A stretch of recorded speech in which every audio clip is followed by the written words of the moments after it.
I respect Who's crew for following their captain into the battlefield. Like, it don't makes sense. Respect Like, their intelligence, but you respect. Actually, no, I do respect it to an extent. Like, you gotta imagine, like, what would happen if they don't fight back? They're just gonna go to jail anyways. Might as well give it a fighting chance, right? Does Yamato arrest all of them? This is like a house. This is a common thing, and you've been to a lot of these. A house party. The cops show up. Do you all fight the cops, or do you run and then they can't catch everybody, right? Like, Sai, I don't know about you. You were that nice of a person that you would probably like, don't worry, girls, I got this, and then you fight the cops and the girls. But like, don't worry, like, females, get behind me. And then you're like looking back, like, are they seeing this? I'm actually fighting the cops, and the cops is like, pop, punch you in the face, and then nail you down. Like, what the fuck was this kid thinking? Like, that's straight up what Yamato's like. Are these guys for real? Do they know who I am? I mean, think about it, right? Like, in real life, it wouldn't make too much sense because you probably just get released that morning. But in One Piece, you're a lifer, dude. Like, if you're part of Who's crew right now, or you're kidnapping women, already attacked Wano for 20 years, like, you're not going to jail for a night then being released. So in real life, it doesn't make sense, but in One Piece, it does. So you might as well fight. The other part of it is that these people are most likely remnants from his, like, this is like Ace's crew that stayed with Whitebeard, like, who also made a crew after prison and then joined Kaido. I think that's the exact lore. So these people are probably like, yeah, the timeline's odd because I think Who had 2 years out of prison, right? And then he joined Kaido, or no, was it something longer? like that? Or was it 2 years with his crew and then he joined Kaido? So we don't know how long. I forget. The point is that these people are extra loyal, you know. And the thing is, like, we've seen situations where certain things like this wouldn't really I think it'd be different if Who's Who, like, in his dying breath was like, what are you guys doing? Just because I lost doesn't mean you all will. Like, does he command them to fight, or does he like do like the Law sacrificed himself so his crew wouldn't get hurt? You know, crew stopped themselves from dying from, like, you know, they saw Shanks jump from like oblivion as a shadow monster, kill the captain and the second hand all in one strike, and they realized we have no chance, and they stood down.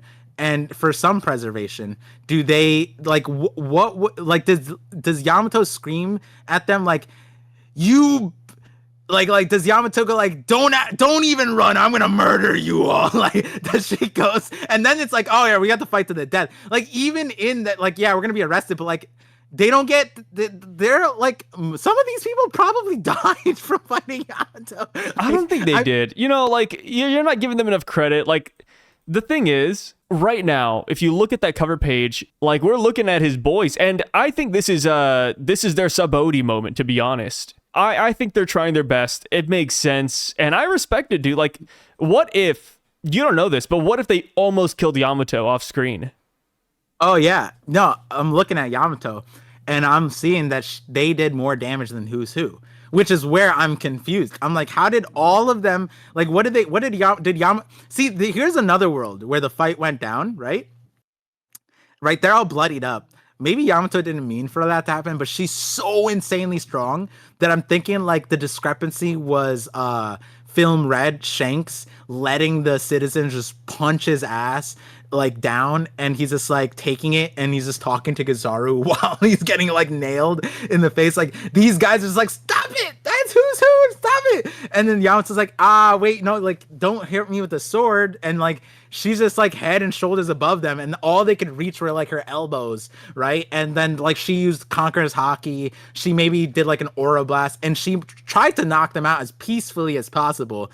And that's why it looks like the girl is like sleeping or whatever, but it does look like they got like knocked out. And Yamato's just so insanely strong that like, by doing that, the people blasted into the walls, and then the walls also got hurt too, you know, because that's the other part. In the course of fighting Yamato, were these guys throwing out strikes so strong that they could destroy structures? I didn't think that they were that strong. But also, like, or was it Yamato who did that? I feel like Yamato could just level this whole place in like one move. Yeah, but really probably Who's crew can too. We've never seen these Damn. guys fight 1v1. You got to keep that in mind. Yeah, but haven't we seen them like? Here's the other. Wait, hold on. By this logic. Oh, here's a. Oh, What's up? Shit. No, we have a data point. Where were these guys against Jinbe? I They think were they did there. try to fight Jinbe, right? Did they? I think they did. Dude, where? No, but they weren't on the ground afterwards, were they? Because if that happened, shout out to them. They are so dumb. They're loyal. I respect it. The thing is, I respect it. It's just right now from the standpoint, I feel like even from Jinbe to Yamato is the child of Kaido. You know what I mean? Like with Jinbe, it's like, oh damn, who called him a fishman? That's why he got mad and he busted our captain's eye. Maybe he deserved that one. But like, and then they're like looking at some of each other and like, oh shit, we're fishmen too. Like I didn't know who was racist. Like, and then with Yamato though, it's like, no, hold on. Yamato's like the Oni princess. Like, we can't touch that. She fought Kaido. We seen her fight Kaido. You know what I mean? Like, this shit's crazy. Why would he even try? But you know, where were they against Jinbe is a funny thing. I don't know if Oda showed it, but they were there. They were 100. This girl was 100% above the who's who, on his like lap or whatever. So Yeah, I don't know, man. Like 10-16. Let me see. it's funny because this girl also has like a twin too, right? They're like a duo. Yeah, I think there's two of them. Yeah, All we the don't see the girls other always- one here. Yeah, rolling like Frankie and the Square Girls. Yeah, now that you mention it, there's actually a weird amount of twin girls in the series. Or just twins in general, huh? I mean, now we got like Yeah. Shanks and Shamrock. Yeah. And then even in Ooh. filler, we had Campachino and Ampachino or something. The bounty hunters. Ooh. Oh, Campachino and Cappuccino. I was like, are you just saying Twitch emotes now? Like, what's And happening? then we also had like they're not twins, but there's like Johnny and Yasuke. Yeah. Duo. Or Yosoku. Yeah. Yeah, we got a lot of those guys, man. Oda loves them. Do you think Oda has like a twin brother out there somewhere? That's what we've said that before. Remember, I was like, at this point, Oda's just because he said he's most like Shanks, right? If there's a character in One Piece that he'd be or is like him, he said Shanks. He wore Shanks pants when he was saying that too. I think like Film Red or whatever. And then it reveals in conjunction with Film Red and Odyssey, twin brother, redacted. And then Oda, when he did that interview, and they're like, oh, does Shanks have a twin brother? The reason why they redacted it is because there was nothing redacted. It was that Shanks, Oda revealed that his twin brother walked out, and they were like, Nani? And you remember like when Oda surprised that group of, I feel like it was editors or whatever, or interviewers or whatever, and then they all fell down like he had conquers Haki. They fell down again once they saw two Odas. Oh, Yeah. that could be it. Yeah. Yeah, behind what if you know how like Oda has like that fish head thing that always like blocks his face? Yeah. What if The reason What if- why. the reason why he has it is because he has a second head? Even better than that is that all the mangaka have an avatar that they have to hide certain identity things, because Japan has like idol culture that extends to mangakas. And so what if all the famous mangakas are all twin brothers and sisters?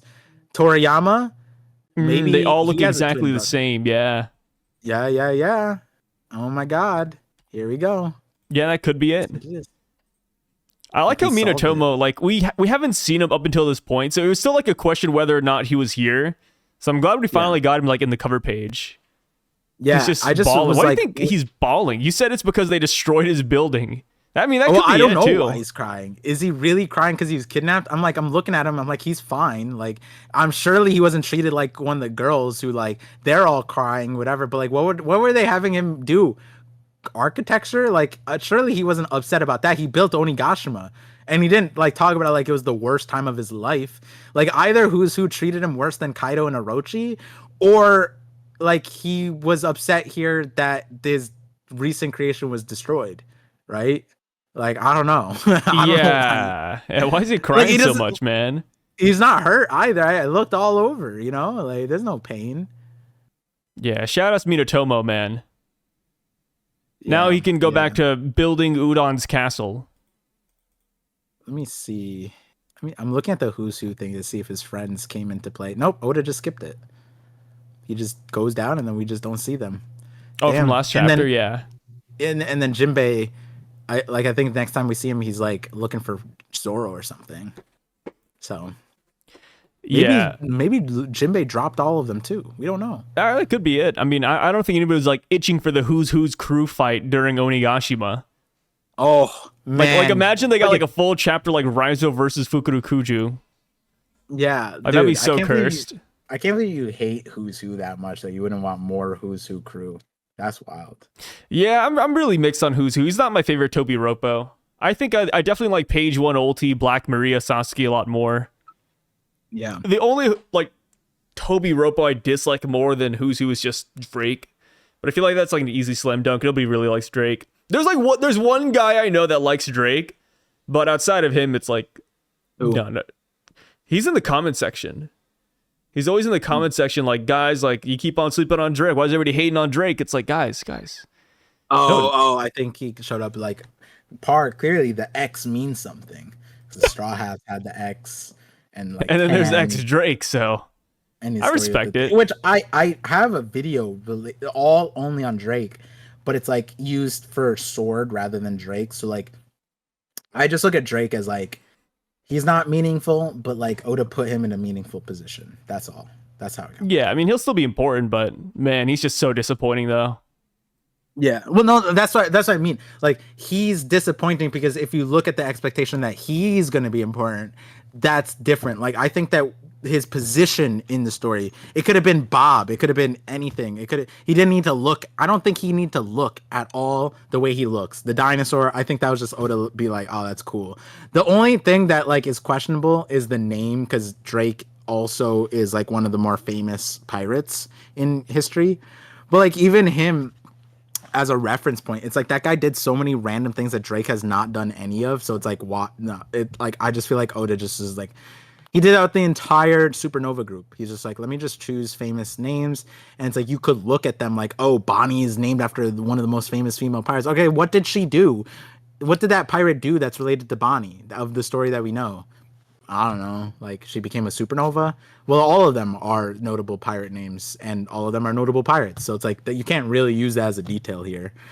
So with Drake, it's like that guy, he was the second person to go around the world on boat or something like that. I think there's also multiple Drake. It was a popular name for pirates. All right. Also, so I feel like there's 3 of them that were like notable. So maybe we don't even know which Drake Oda is choosing, or maybe it's all the Drakes, right? So, but like I just feel like Oda just put him as a commander of Sword. That's technically how we got introduced to Sword, and so Oda was just using this character for the means of Sword rather than like the character. And so by the end of it, I feel like Sword's going to be way more important than Drake and that's like a hard thing to dispel. But you know, I don't care too much about Drake like you. So yeah, he's just kind of there. I mean, he'll do something, but like, you know, compared to like Kobe, right? Compared to like Smoker, he's kind of like just Yeah, those are characters that it's like if Kobe's a part of Sword, but Kobe's more important than Sword, I feel like, and that makes sense, right? Oda didn't introduce Kobe for Sword. Sword is kind of an entity that's made to house Kobe, right? That's the discrepancy between Kobe and Drake, right? One is character's important, one's useful for their setting in the story rather than. But yeah, Smoker. Oh, yeah. Smoker's so silly. So did you see people like comparing the size of Yasuo's blade from now and before? They're like, oh, here it goes again. The sword's being amped up. That's like the whole like Odin thing where Odin had Enma, and Enma was like the size of like 5 Zoros. And then now that Zoro has it, it's the size of him. Yeah. And they're like, dude, that sword, the fact that Yamato's wielding it like that and holding it like that, it's massive. Right? Because Yamato's like, what, 11 or 12 feet tall? Something like that. 10 feet? Something like that. Yeah. Yeah. I feel like, I mean, this sword stuff is like easy for Oda to explain right now with Ragnar. Who takes Ragnar and then it's like, does it size down, size up? It's like, oh, that's what these sentient weapons can do. And it's like, yeah, that's what I always believed. But like now, like with Enma, right? We knew is sentient to a certain extent, right? But it already resized to Zoro before it accepted him. So like, if Oda wants to go that route, there's that like legal jargon there. It's like, well, technically, it didn't accept him yet. We know that the sword didn't accept him yet. Maybe it liked him a little bit. Maybe it's like, oh, you're Wano knees, you can hold me. But like, we don't really know anything at all with how the sword's resized. Yeah, for all we know, like Yasuo's blade could just be bought at like the dollar store. Like that's the thing. Like we don't know anything. Like we don't even know what Yasuo's blade looks. Well, no, we do, because Who's Who took it out, right? Yeah. Who's Who was about to kill Page One with it, if I recall. And Yasue also pulled it out against. We saw the hilt and the sword when they were rushing Kaido, right? Oh, you're right. Yeah, I forgot, man. This blade is just it doesn't really exist in my mind. It's just there. Like I was almost thinking, like, what if this is the black blade? Oh, what if Yamato makes it a black blade? No, that was silly. Well, I just feel like this sword is so randomly important. If I were like Shogun or another daimyo, and Orochi came to my land and brought fruits with the same pattern as this sword, I would immediately just like put Yasuo in a dungeon and be like, "What do you know? like why are you repping this toxic poison that our land has suffered by? Why is your sword? Did they do this or did you? Why? Huh? Like I'd be so confused. Yeah, which one came first? You like Smile Devil Fruits or the sword? Yeah. Why are you in cahoots with them? You know, what do you are you shagging Higurashi, bro? Like what's happening? What if this design was from the Void Century? Oh, I mean, certainly. Like, yeah, it's like it's passed down from the ages, and I guess back then they had Smile Devil Fruits too. I mean, something similar. Like, I talked about this in a different context, which is that like the swords to me are like the Wano's version of devil fruits, because like you're literally putting a will in a sword. You're an inanimate object. Fruit, will, somehow Nika got in there. We don't know how they get stuck. Obviously the swords can do other things, but we've seen swords like do other stuff too, like the fire, cutting fire, and who knows what else they can start doing, especially now that weapons are, in my mind, becoming more sentient and also being put on the forefront of like these fights where apparently they can eat devil fruits, which is something we've known for a long time. We just don't know what that process is or what it looks like. And we also do know that it can, objects in naturally without Vegapunk's intervention happen. Like this could happen, which is Tama's Tanuki teapot. Somehow on Wano, this teapot became sentient and ate the Tanuki fruit or something like that. Or the Tanuki ate the teapot fruit. One way or the other.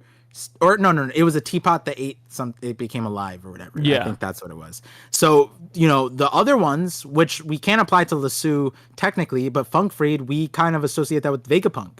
And Vegapunk didn't say jack shit about that. And now we have a sword from Shamrocks that has a Cerberus thing in it. And we have other swords that come alive. So it is questionable, where Wano comes into play, because we do know that Oda has the blades, the school of blades, my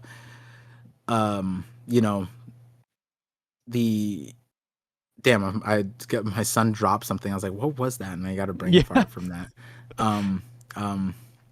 Yeah, I see what you mean. Yeah, you get what I mean. Like from back to the Void Century, because they were isolated, they treat devil fruits like sorcery.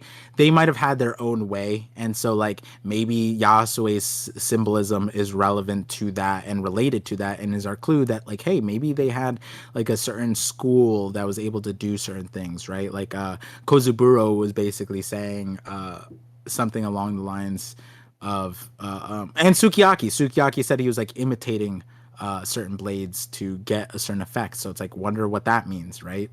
So yeah, it's all pretty interesting. Yeah, it all comes full circle. Yeah, just so like Yasuo's blade. Now that Yamato has cleared up Who's crew, I feel like we've talked about this a bajillion times, but what's left? Page One and Ulti? Who's Who? Like their fate? And then plus, like with Yamato, like we're only halfway through the journey too, so we kind of have a long way to go. Halfway by milestones. We don't know about the length of the volume or the series, But yeah, it's odd. We don't see who's who in this panel. We don't see Ulti or Page One. Those are the primary characters. Yeah, Oda could have Oda's hiding honestly him. have skipped. Oda could have honestly skipped these people and just put them in the background, and like continued on. But Oda, I would say this is a filler in the thing because like it's just like the result of something, and we kind of assumed this result already. Like I don't think anybody could have told me like, oh no, like who's like yeah, defeated who's who in one hit, but Yamato didn't overcome the crew. Yamato didn't beat the crew though. The bell Yeah. hasn't been rung yet. I can't like someone can't seriously look me in the eye, and I would never take anyone serious if they come to me like, Bapar, you don't think that Yamato is gonna outright beat who's who his crew and save Ulti Page One like easily? And I'm like, all right, sure. That's exactly what I think. Yeah, and that's exactly what happened. And it's like if someone came out that the exact same thing happened to Kid, it's like, oh no, Kid is gonna do this and XYZ, and then boom and bomb and then in one shot, one panel gone, and then who's who got less than that. I got a cover story page, and then we don't even see him. We don't even see him hit the floor, right? Like Oda is just like, yeah, he's the 1% man. Who knows? But I think Oda did this because now the focus shifts to most likely just the last three, which is who's obviously not dead, right? He's gonna be like, will you accept me in your group or some shit like that? And if not, then Oda just focuses on Ulti Page One. Ulti Page One continues on the trail. Maybe the one thing that maybe I'd like is we get like if Oda gives them a huge focus, then maybe the reason why Oda brought up the Warlord stuff recently was to like Yamato's like, oh man, like I knew your dad, blah blah, King of Lizards, blah blah, he was really strong, like do you guys want to join me, blah blah, like you guys only joined because your dad was here, you guys are like me, something like that, you know, we're all kids of the Beast Pirate crew, so like you guys want to take a journey, and it's like, you know, birds of a feather, so maybe they flock together. Yeah, that could be it. I don't know how they're going to fit in all that dialogue. I wish they had like actual dialogue in these cover pages, but yeah, I could totally see that. Like next one, we just have Yamato like maybe just holding out the hand for Ulti and Page One, and that's it. Yeah. But still, like Yamato's journey, it's only halfway through. If you look at the map and if you go at this pace, So we got a long ways to go. Yeah, but arguably, one of the most important regions is left, which is Ringo, right? Yeah. We have Ringo, and we also have just the final one, right? Hakumai? Yeah. Yeah. That's not I guess it'd be... Well, if she's in Udon, she'd go through Hakumai, then Ringo, I think. But we don't know. Yeah. So we go on to the first page of the chapter, and we see a pretty big reveal right away, right? We got this facility that is mysterious. We don't know how it got here. Elbaf don't know. They don't even know what this used to be in the past. Like it's just here, and it's from 3,000 years ago. What are your thoughts when you saw this? It's funny because like I had a few thoughts, and then I got on call with like Dax, and we talked a little bit about it. And I think this. I'm still in the same place as far as like overarching idea that like this is a mark of the first world somehow, and maybe it's the beginning of the second world, whereas the Void Century would be the end of the second world. Yeah. And so 3,000 years ago as a timeline, though, it kind of fits to me that like that was probably the first world segment, you know, the first world being when history started being written 5,000 years ago was when Ohara marked their first like earliest forms of knowledge for humanity being recorded. So you could look at it like that's when writing started existing. And then 3,000 years ago, this lab is there.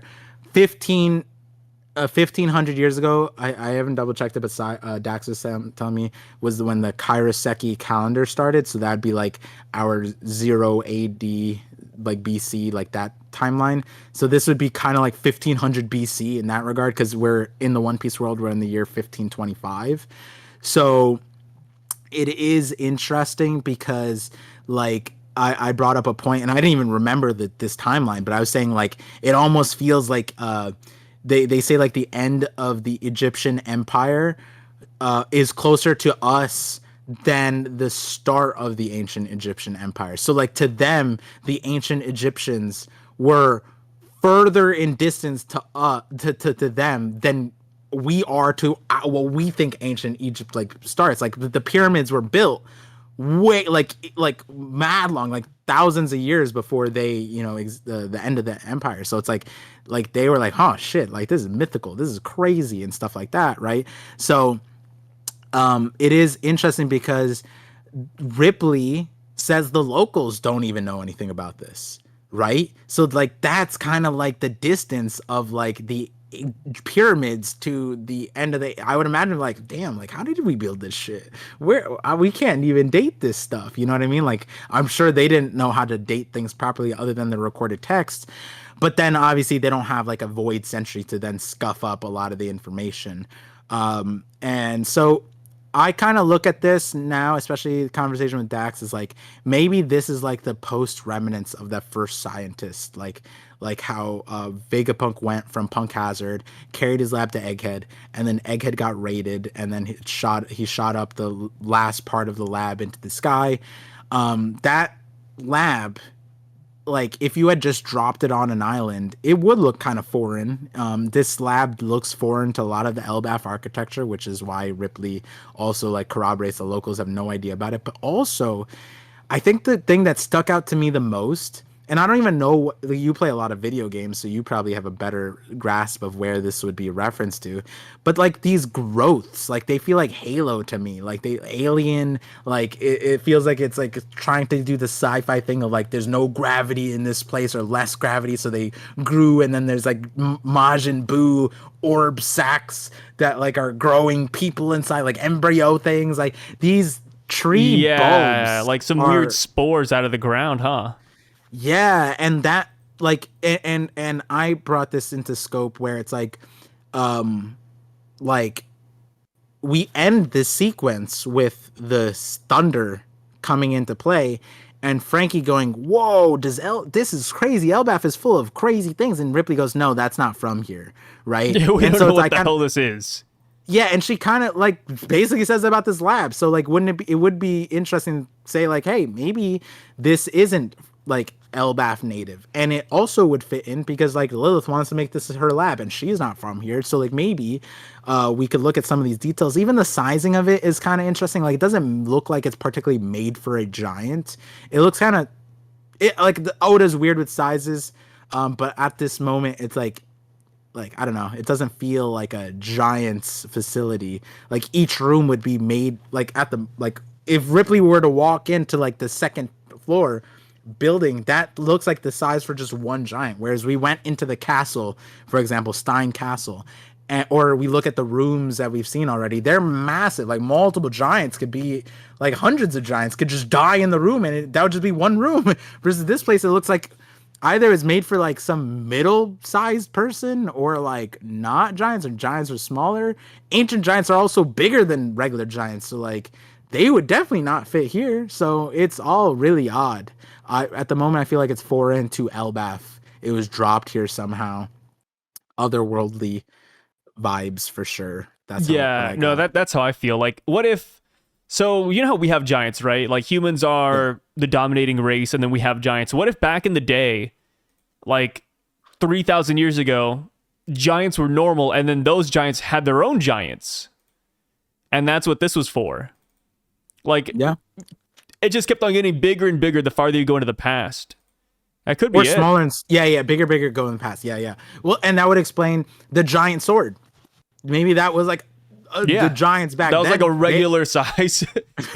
Yeah, and then the tree, though the sword size for the tree is still insane, but like maybe the Adam tree was just a normal tree to them, right? Like to those giants, right? Like trees are big to us, but to the giants, the Adam tree is still ridiculous. We're gonna get to like Galactus-sized characters by the time we go to the first world. Yeah, Celestials from Marvel. Yeah, like the whole Earth is gonna be like some guy's marble in a desk. What was that? Men in Black? Yeah. Well, Oda's version of that would be like this is one of the Celestials' ball sack. Like that's the blue Earth, blue ball. He had Yeah, blue this balls. is just one piece of his ball sack that you're looking at. Yeah, yeah. And these like these things. This is like the sperm like growing out of the ground. That's what that is. Yeah. Yeah.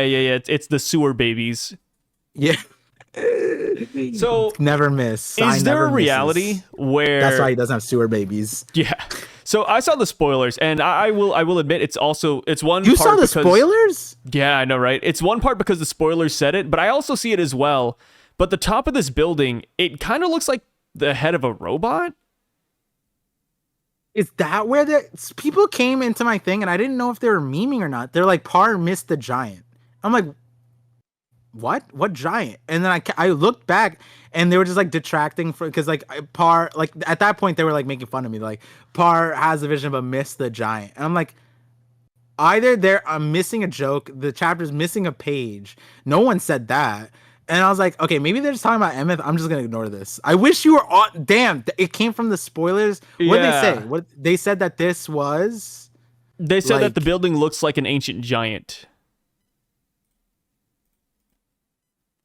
And I can kind of, I mean, of course, like I said, it might be because like I saw the spoilers already, but I kind of see it as well. Like I said, this looks more like the Iron Giant from that stupid kids movie than Emmett does. And then there's also the whole, like somebody said that it looks like another Japanese robot from like an old anime. And it's like the Studio Ghibli thing. yeah, and it's like I could see Yeah, that people are because I saying- looked it up. One of the super chats said that, but I didn't know what they were. I thought they were talking about Emmeth, and so I was just like, yeah, I know about Joy Girl's theory, but I didn't know. Oh, What is it it's called the again? eyeballs. Just type in Laputa, Laputa. Yeah, that's what people are calling it, Laputa.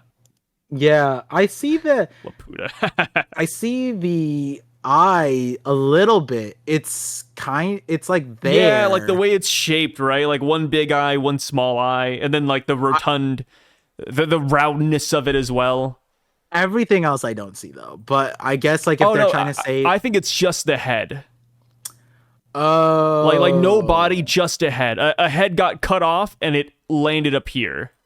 oh, like Onigashima type. Yeah, Okay. like Onigashima. Yeah. Also, shoutouts to the trees and like the leaves growing around it. It kind of gives them an afro too, which is kind of funny. Yeah. Dax would love to hear that being said. I don't know if he heard that one yet, but also in this movie, part of it is like, you know, again, I haven't like the whole thing is about an island in the sky and that castle in the sky, and it's a giant tree, and the trees are overgrown and whatever, and the robot has that like it grows on him. So I could see that. That's crazy. See, the thing is, if people thought that like you could look at this and think it's a robot just off of that, that's crazy. But if you had said like no part, like there's a giant in Japanese fiction that looks kind of like this thing that they think is a lab, that's a way different introduction to that material. Now that super chat, at that point I was just like, okay, I just don't know what they're talking about, so I'm just gonna like move on.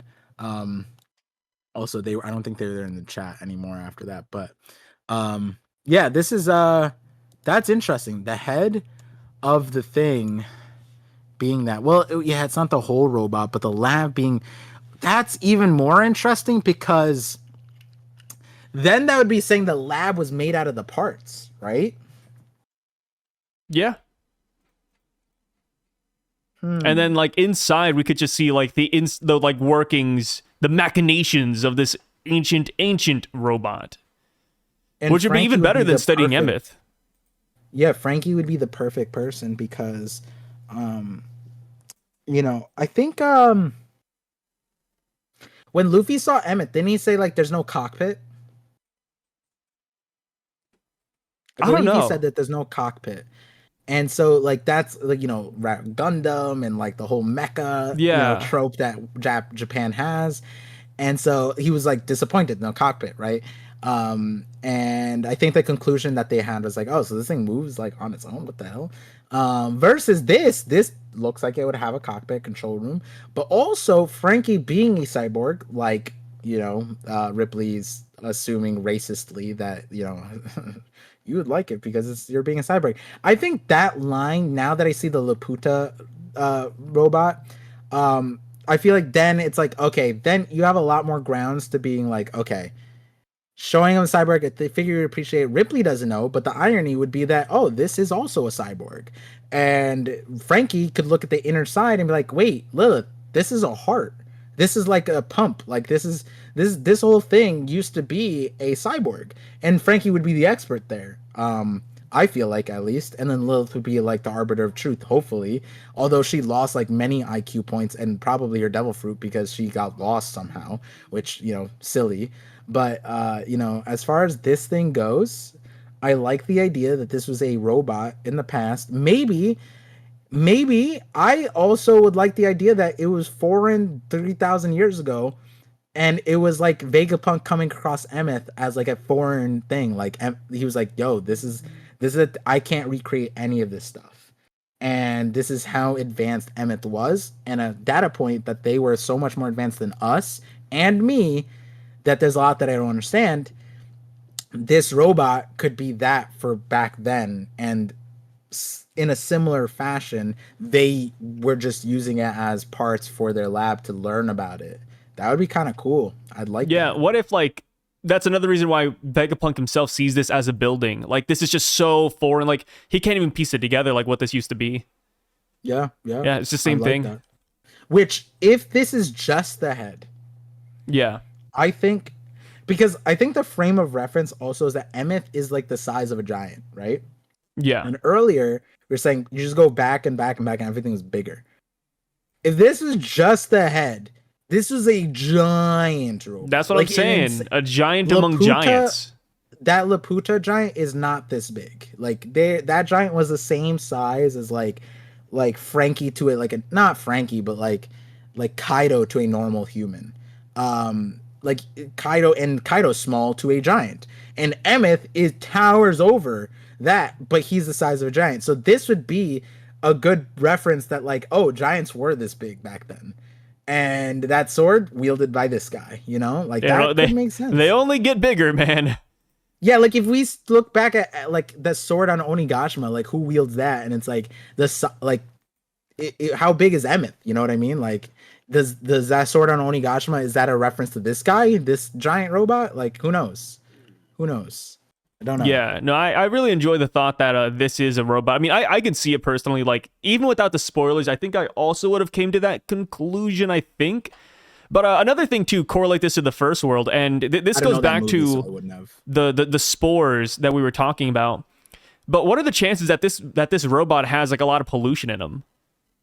Like, I don't know what kind of, I don't know what you need to have in your body to cause spores to pop up, because this is the first time we've seen this in Elbaf. But maybe this is, the pollution that afflicted the first world, or maybe this is even, I guess another way we could look at it is that perhaps this is the Earth God's curse, right? Because the Earth God was fighting the Sun God back in the day. If this is a repeat of Emeth, then we can assume that this robot was maybe an ally of the original Sun God, which sounds weird, but it's a stretch, because, there's a lot of leaps you have to take here, but that could be it. It could be like, there could be a lot of things. I don't know, like if it's fungal or whatever, because it's on Elbaf, they didn't have to do anything about it. You know what I mean? Like, so yeah, it's interesting because it's here and it's not seemingly restricted or isolated or quarantined. And so we see the exact clue that it's like these are some foreign things, but it's allowed to coexist. So are these like frozen? We don't know what color these are. Are they like Caesar's white gas? Like, are these like just fossilized? Like, we don't even know. We can't really tell, because if it's fungal, then why wouldn't the tree be affected? Like, are they doing anything to stop this? Like, it's weird. Is it polluted? Also another thing. Or is it just like a foreign substance, and I'm thinking like maybe this robot came from like the space pirates. Like these are like these robots were like their ships, and it crash landed here, and they didn't know what to do with it. Maybe this is how they got to the blue planet. We don't know who they would be. The Birkins would be a great idea, but they showed us in that thing that the Birkins like floated away with like bubbles or whatever, like the bubble, not the bubble, balloons. So those balloons kind of look like these things, like these like stick with like balls on them. So it's like the sticks with balls on them. Like if you look at the Anel cover story, you could look at these things and be like, wait a second, are these what those were? Like, is that what they were talking about? Like, maybe those are supposed to be like if you were to look at that in a different way, and this kind of references what me and Dax was talking about, because someone asked this question. They were saying like maybe this was like a way that like alien / space pirate-esque characters were like terraforming the planet. Maybe this thing created the Jewel Tree atom, and it was the way the blue planet became like the way we see it now. And it was like, and I didn't say this then, but like if you look at the Nell cover story, maybe each race holding like the tree, maybe that was them. Like they were supposed to spread out to other planets and grow the tree on them. Like maybe that's what it was.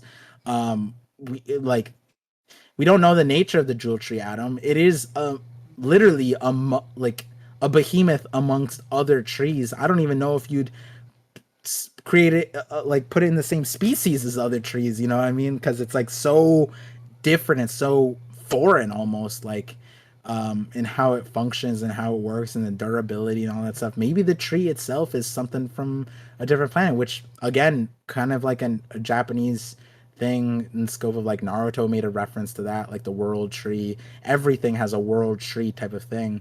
So it's out of this world, and it's affecting the ground. But I definitely get an alien vibe from this.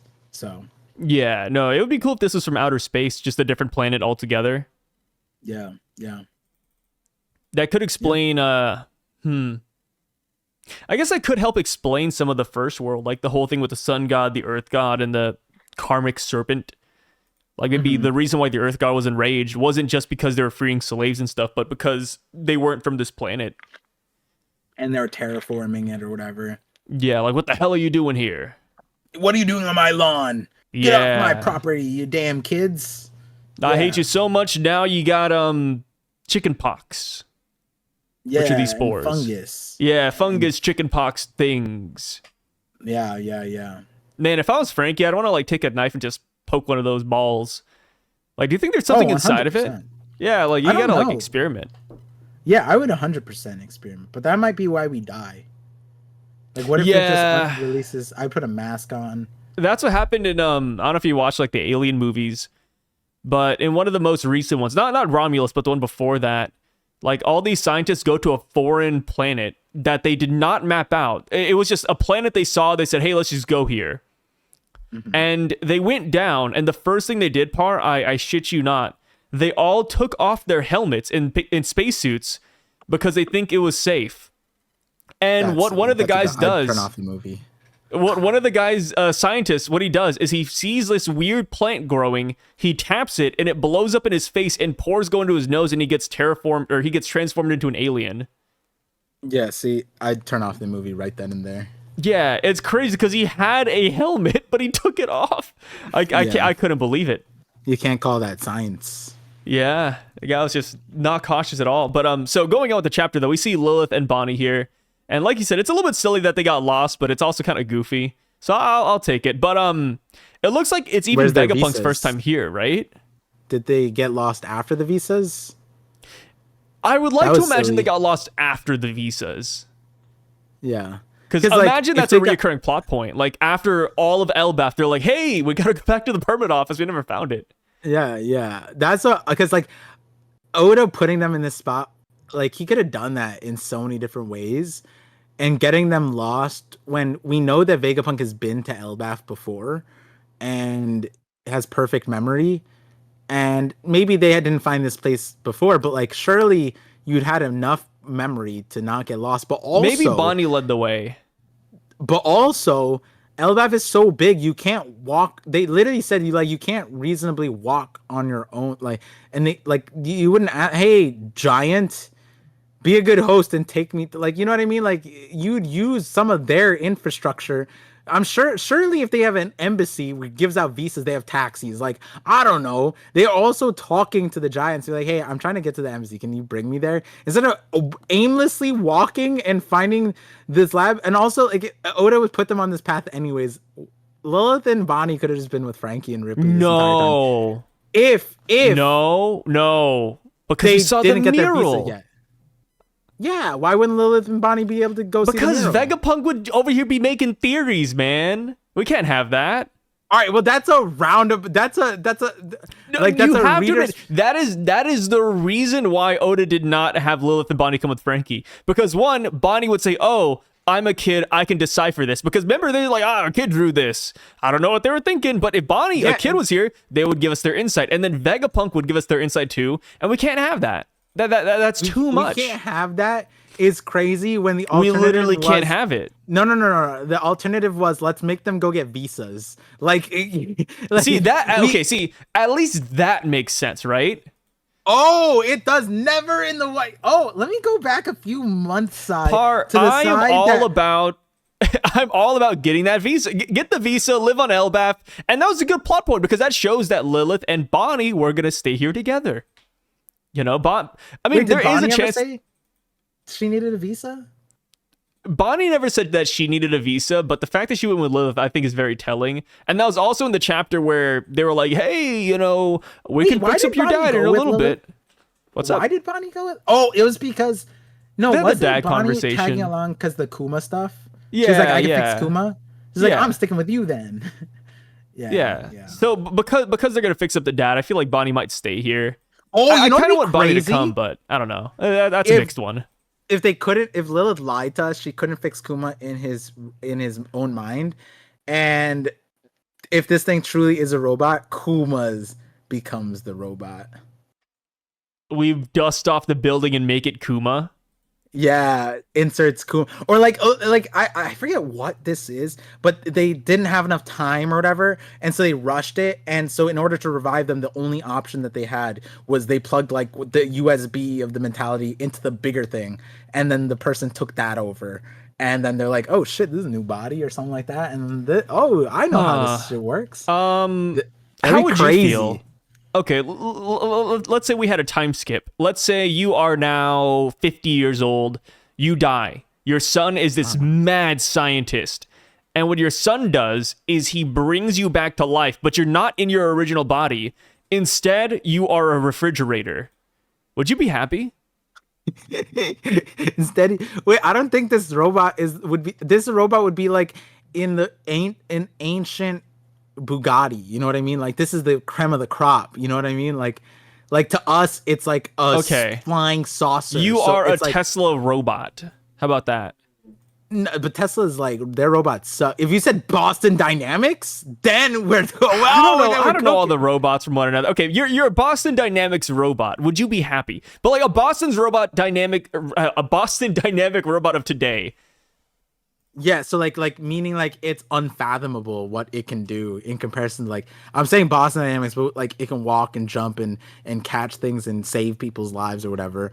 But like as far as that version for what I don't know, I feel like we theorize like Terminator, like shoot laser beams and shit. Like if I had like what was Emmett trying to do with that arm? I wish I knew, because that was probably something that this robot could do without even without effort, you know what I mean? So would it be terrible? Is that something I want? No, it just kind of be a question of like, what's the scope of this robot? If this is a robot, what's the scope of it? It would be so sad if, here's the thing, here's the way I would say it is, you are the headlight of a Bugatti, like, because we don't know if the whole body's here, it's just the head. Yeah, so okay, what about that? You are a Boston Dynamic head then. Yeah, I'd be so sad for Kuma. We did all that just to take him from the worst body that we could probably fix and put him in this giant, insanely sentient monster, but it's just the head. That'd be so depressing for Kuma. That's just the plight of Buccaneers, just constantly beaten and abused. And like, What would Bonnie be like? Yay, Dad, you're back! And it's just like a head, and Kuma's just like, Woohoo! Let's go, Dad. time to go on travels. I could take you in my flying head. Like, I don't know.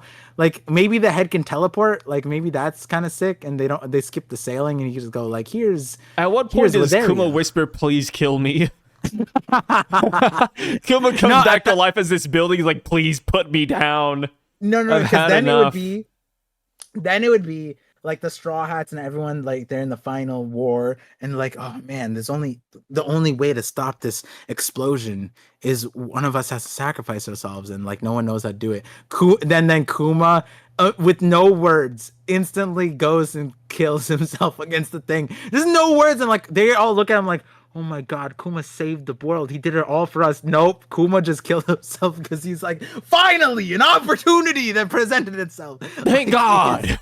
Yeah. Oh, Nika, Joy Boy, thank you for bringing me the chance. This is the liberation you talked about. Liberating myself from this abuse. The chains. The chains. Unshackled. Yeah. The shackles of being constantly jumped from one cyborg body to the next without any of my willpower present. Like, oh, please let me free. Oh, that'd be crazy. That'd be crazy.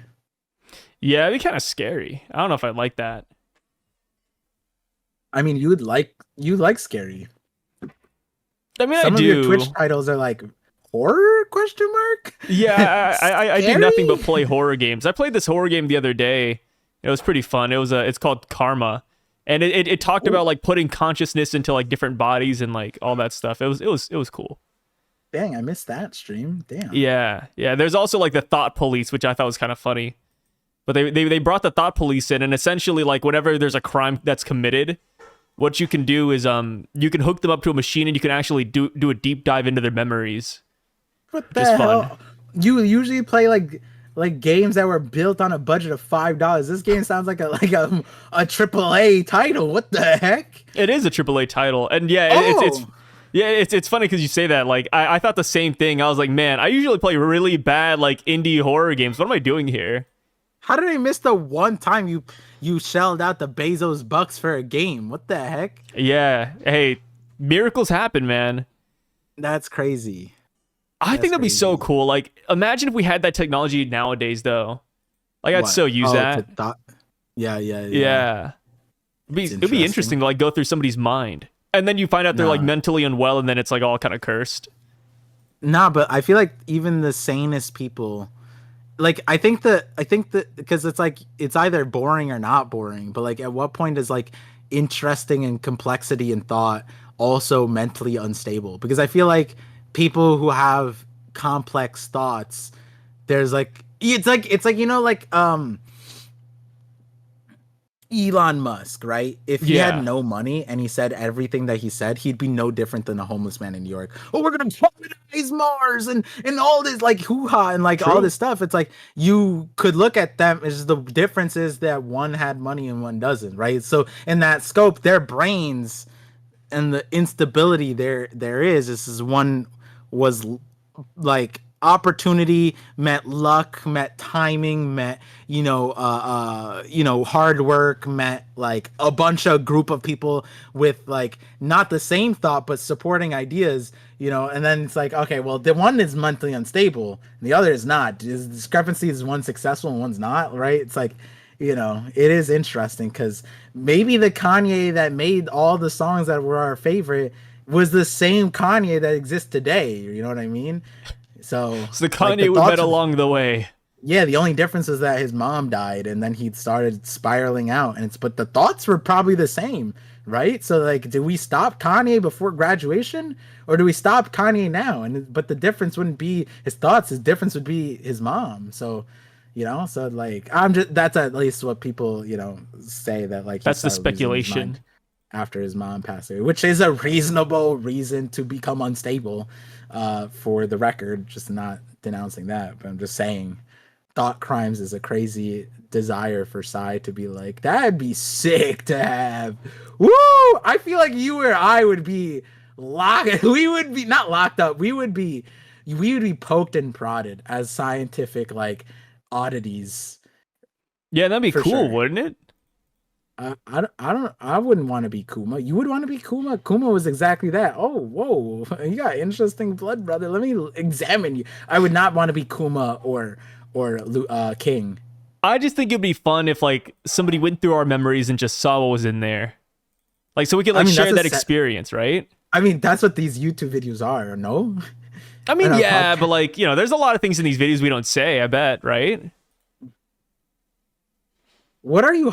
I thought you were a transparent fellow, Sai. I thought you wore your thing on the sleeve. That's why a lot of your viewers follow you. You're saying that you gotta keep like one or two secrets. One or two secrets, huh? Oh, shit. That's new everybody has a secret or two. But yeah, shit. like so the things that we say off call, I'm not allowed to just bring up. Yeah. So here's the thing too, right? Like, imagine if the Thought Police was in One Piece, dude. They could read the memories of this robot. Surely its memories are in there somewhere, right? Yeah. Kuma, how would you feel? Yeah. Wait, I was about to say, what if we go inside even, and Frankie's, like, we talked about this earlier about, like, oh, this is great for Frankie, but what if Frankie's the only one who realizes what this building is? And like you said, like, he sees a heart, but no, what if it's not a heart that Frankie sees, but Frankie sees cola? He goes in this building, and there's actually cola in here, and that's how this robot was powered. This robot is of the Cutty family, the Flam family. Ew. What a disgusting name, the Flam family. Well, the thing is, we don't know the full like, because in some versions of it that could mean flame. It was just like weirdly translated. Yeah. But, I just think of when I hear flam, I think of like flan. Yeah. Furamu, and his was like Furamu. Same thing. It was just one extended letter. Oh, my bad. I thought you were having a stroke for a second. No, his last name's Furamu. Oh. Kati, like it's Kati technically, right? Kati, and then Furamu, which is like Mother Furamu. It's very similar. So again, I think there's one stretch thing, which, you know, debatable. But point is to be crazy if like this was his line. You know, these are the Dosundadas. You know, like that would be crazy. The Dosun dads, the Dosun dadas. But yeah, as far as like he sees cola, brain, heart. If Oda does not show us the inside of this thing, I'd be upset. That'd be so funny. Yeah, I just think that the thing about this, and there's that world, is that the timing. Oda revealing this is such an odd place, because like it's not like there's a multifaceted crisis going on Elbaf. And the question mark I had last chapter was like, Oda separated out the monster trio with Loki. Why? Right? Because reasonably, Luffy and Zoro could probably not even scoff at some of these monsters. By the end of the chapter, we kind of see a scenario that kind of validates that, right? And then the other one was that Oda had Frankie and Ripley separated, but they're not really separated. Like from where they were, they probably should have seen all the monsters. And Oda jumped on that and was like, no, one of the monsters came to them while they were investigating this thing. I really hope this monster is not something that detracts from this thing. Also, because it was one monster, and also it was, I'm going to go on and say it, because funny enough, this is when you asked me, hey, Par, what monster do you want to see the most? I said this one. And it is the most disappointing piece of shit I've ever seen. What? Because I said, and I told this to Dax. But we knew that this wasn't going to be the case, though. We knew that it was not a spider thunder cloud. We knew it was a regular cloud. No. Hold on. Spider cloud, right? I thought the legs were lightning, and the sphere was of spiders and clouds, and this was unique. And I went as far as, and you thought a kid had that imagination capacity? Come on. No, I said that I treat that kid like a VIP. I would examine his brain. I put him in a lab. That kid is special. Okay, you're gonna thought what police kind of him. special? Yeah, thought 100%. No, 100%. But the thing is that, like, if he said lightning. Sure. He said thunder. Thunder's the sound. So is that's this a kid. Thing, it's an 8-year-old kid, Par. When a kid says thunder, you imagine it's a lightning cloud. It's not a cloud. If he said he's afraid of clouds, all right, that's weird. If he said he's afraid of lightning, I get that. He said thunder, the sound. To kids, thunder and lightning are the same thing. Nah, he's stupid. Nah, he dumb. No, that's not, but no, but that's what I'm saying. Like, yeah, you're saying it's the same thing, but like my kid could pull apart the difference of those things, and what a 20-year-old giant can't figure out the difference. At what point do we say they're the giants are dumb? They're lesser than humans. We've talked about this. No, Sai, they just develop 3 times slower. It's not that they're dumb. Come on, Sai, by your standard, they're dumb, but by their standard, they're just going. They're just doing their best, and it's like. But like for me, I'm like, this is my standpoint, right? And I said to Dax, is that I looked at some of these monsters and I'm now slightly disappointed, whatever. I want Colin's nightmare. And I think that Colin would look at some of these fears, and we were talking about the nature that Colin would try to save some of the kids and be their blast battalion on their nightmares. And they would be like, oh man, he's a warrior. Look at him standing up for us. And then Colin would look at some of these monsters and be like, nah, you just got to fight that shit on your own, bro. You're afraid of the sound, not even the lightning. Come on, brother. I'm going to take you on a ship. You're going to try and be on my crew, and you're afraid of the sound. You're going to cower in the corner. Nah, face your fear, bro. Face your fear. And this is what you think thunder looks like? You're silly.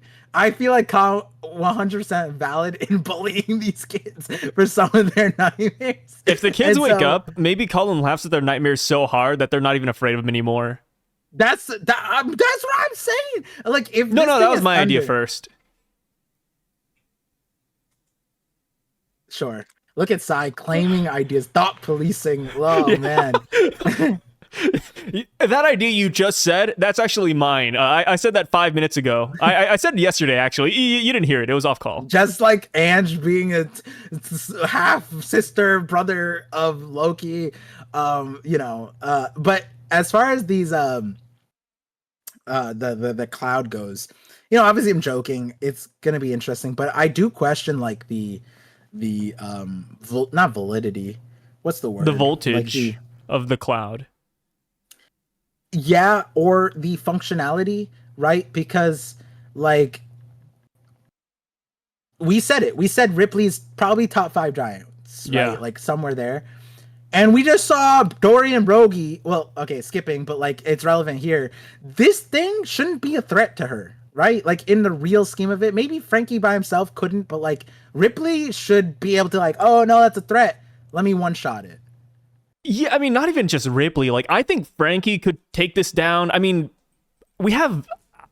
Obviously, Lilith isn't exactly a fighter, but we have a Vegapunk here.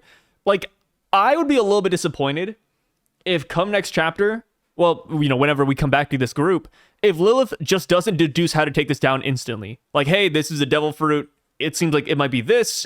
Let's just hit it with this thing, and then it's gone. You're falling into the trap. I am. I'm falling into the trap of the world's smartest character, where I expect a lot from them. Dude, you just hit me with the next chapter. I see Lilith doing brain point. Oh, I examine the weaknesses. Frankie, do this. Ripley, you're big enough to do that. It'd be amazing.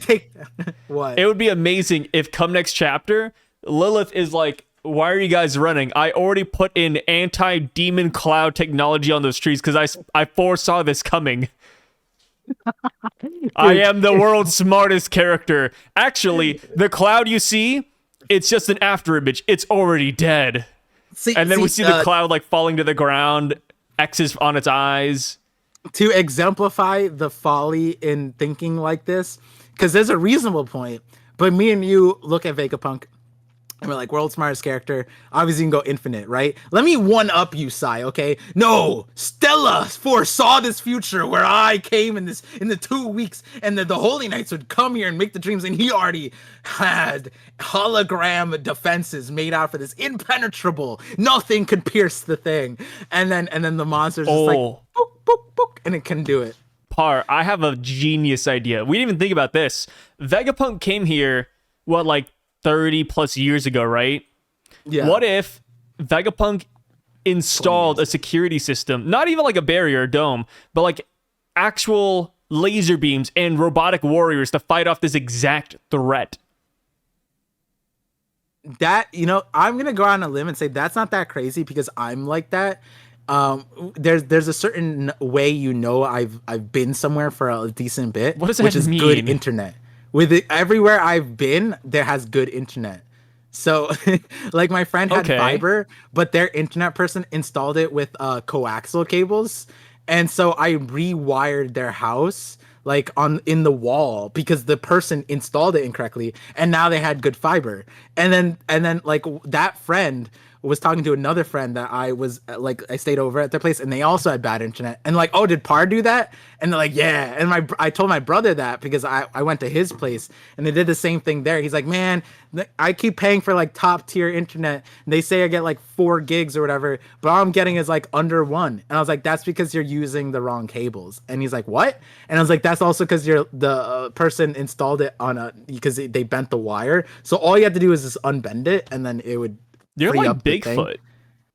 Yeah, and then so when I moved in here, I redid the thing, and the electrician guy is just like asking me about internet thing. I was like, everywhere I go has good internet. Ask me anything. And he's like, dude, and he literally said, I'm gonna rewire my house now based off of what you said. And I was like, there you go. Yeah, you're just leaving your imprint everywhere. You're like Bigfoot leaving footprints. You're like Genghis Khan leaving sperm. And so like, in that light, you leave your mark. Leaving domes. 100%. Yeah. Defense systems, he's the king. Yeah, like maybe that's how, I mean, this is not going to be the case, but maybe that's how Vegapunk, paid off his trip to Elbaf. He's like, hey, let me come in for a little bit and I'll set up all this defense for you. Let me one up you, Sai. What if the scientists from the 3,000 years ago are so smart that this giant has anti-dream manifesting wall defense, and that's why it was such a threat, because it was like there's no dream that could even defeat it. Oh, and then this cloud is just like just disintegrates in the greatness of the scientist of the 3,000 years ago. Yeah, how far back can we go? Like, at some point, we're gonna have like an Eisen type character from like the Zero world, not even First World, not Second World, but the Zero world. They're gonna come out and they're gonna be like, yeah, I predicted all of this. 50,000 years later, Monkey D. Luffy's gonna be born, and I'm gonna come out, and I'm gonna save the world. Yeah. The instead, like, Killingham has a sleep ray, right? And then this giant has a woke ray. It opens its eye and it makes you woke. A woke ray. A woke ray. I've never heard of that one before. But yeah. Oh, I've heard about it plenty. That would be funny. Like, it's wake up, but Oda uses woke. The woke know me. Dude, that's so stupid. I love it. The woke no me. That sounds like a curse, dude. I think that I wouldn't want to be anywhere near that. I think that I was originally thinking of like Saturn and just blowing people's heads off, but I was like, nah, the robot wouldn't do that. And then like, how would that fit with the? I was thinking that it would disintegrate the cloud, and I was like, does it just wake up the kids? Like, what happens? And there's so woke no me. I don't know. Oh god. There's so many things I could say based off of this, but I'm just not going to. The woke no me would break the One Piece universe. Yeah. He has Emmett. Well, we don't know Emmett's voice, but you know how like there was a world where Emmett has a really high pitched voice, and it's like tee-hee, right? Like that's what this giant. I feel like if Emmett had a voice like that, the Straw Hats would have laughed at him. Or like Luffy would have laughed at him. Like a Pika. Yeah. Like, ooh, because Luffy couldn't help laugh at Pika back in Dressrosa, so. That's true. Yeah. Yeah, we talked about that, but we don't know if this robot might be the Emmett's improvement, Stark improvement. The only thing that like that era Vegapunk did to Emmett in comparison to this one is it put a voice deepener so that it wouldn't sound. But he couldn't. Oh, here's a good question. Yeah. Wait. Here's a really good one. If you had a really scuffed voice par, like let's say it was super high pitched, like Pika, would you want something to make your voice deeper? Like Darth Vader or something? Don't people do that all the time? Isn't that like what radio, like, isn't that... Actually, no, most people with the radio voice have, like, you could hear them, but, like, isn't, like, the radio thing, they have, like, a setting that just changes your voice to a radio voice, it like, ups the bass. I mean, that's what people on Valorant do all the time. On Valorant? What do you mean? Yeah, dude, people do that on Valorant all the time to like pick up e-girls. Oh, Yeah. You ever see those videos like the guys just have like a voice chain? They're like, "Hey, kitten." It's just like No, something like that. I've seen It's the like so reverse. I've seen that was it Call of Duty? There's like two people, and I think there's a line for this. I feel like that sometimes they go a little too far, but because it's no different than At like. what point is it catfishing? Yeah, That's so funny. Like, I get the joke, right? And it's funny. It's funny for content, but like, there's a line where they talk about like relationship shit. I'm like, bro, you're acting like a 13-year-old girl on the thing or boy, and you're talking about your mom, and then you're asking crazy shit. Like, that's wild. But there's content like that, and I'm like, I get it. It's funny, but like, that I would not be like religiously following whoever's doing this because it could easily get to like a. Okay, so you met up with a 14-year-old girl, I hear. And it's like, no, it was just using a voice changer. And it's like, yikes. That's what they all say. It's like, yikes, I feel like I've seen so many Twitter videos like that. I don't actively seek it out, but it's like, we met up with this guy who's trying to meet a 13-year-old, and I was the 13-year-old. Like, no, yeah, you know what I'm talking about, right? Yeah. Like, they'll be like, I was messaging as a third, and it's like, wait, huh? I'm so, like, I get, like, some of it, like, I mean, all of that, like, PDF file hunting stuff, there's a line for that too, because like there's an obviously wrong way to go about, which is why we have like law enforcement and laws in general, also to protect them we created those laws before this crazy shit too, but which is like, it's crazy, it sounds counterintuitive, laws to protect people who diddle kids, that's wild, but like, yeah, unfortunately people go insanely wild, and everything has a line, and some of these clips go wild, bro. As Travis Scott would say, sicko mode. That, I don't think he means sicko mode in that light, but yeah. I don't think he meant that though. They're going sicko mode.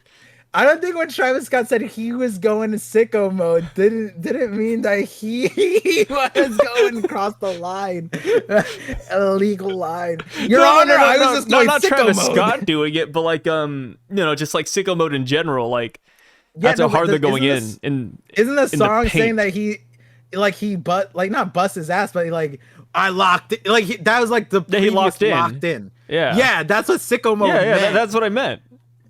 No, locking in is not what sicko mode meant for you. That's locked up mode, bro. They didn't lock in, they got locked up. If Travis Scott could join any pirate crew, which pirate crew do you think he would join?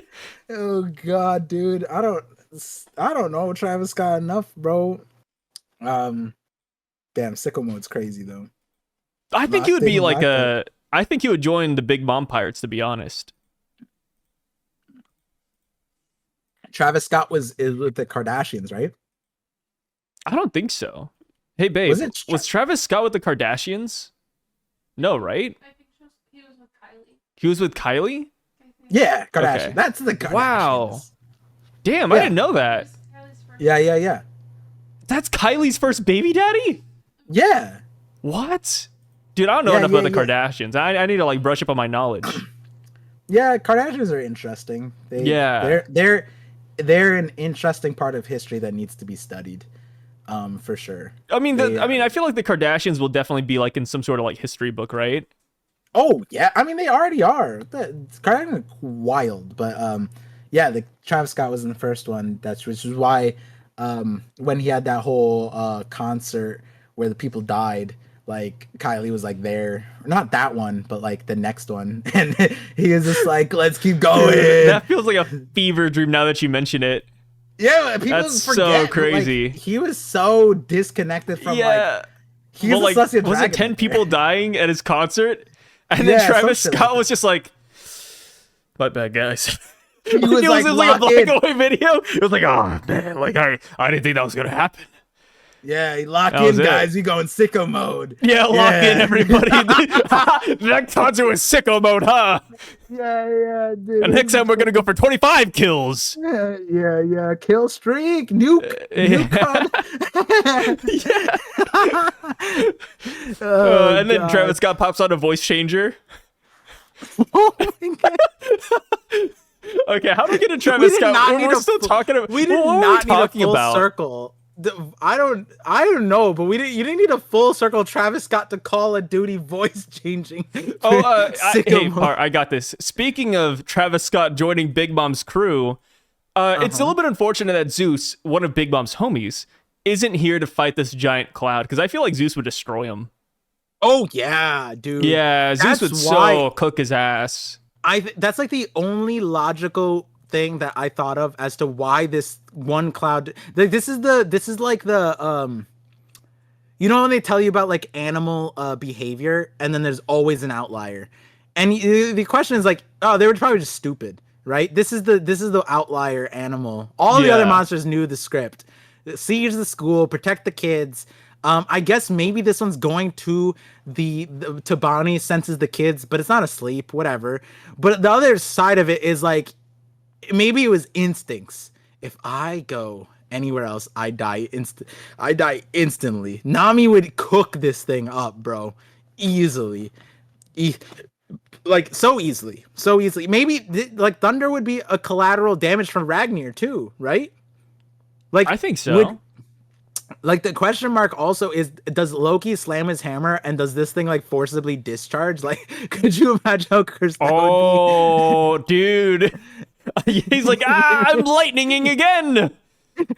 I'm lightning again. Loki, please stop. I can't discharge anymore.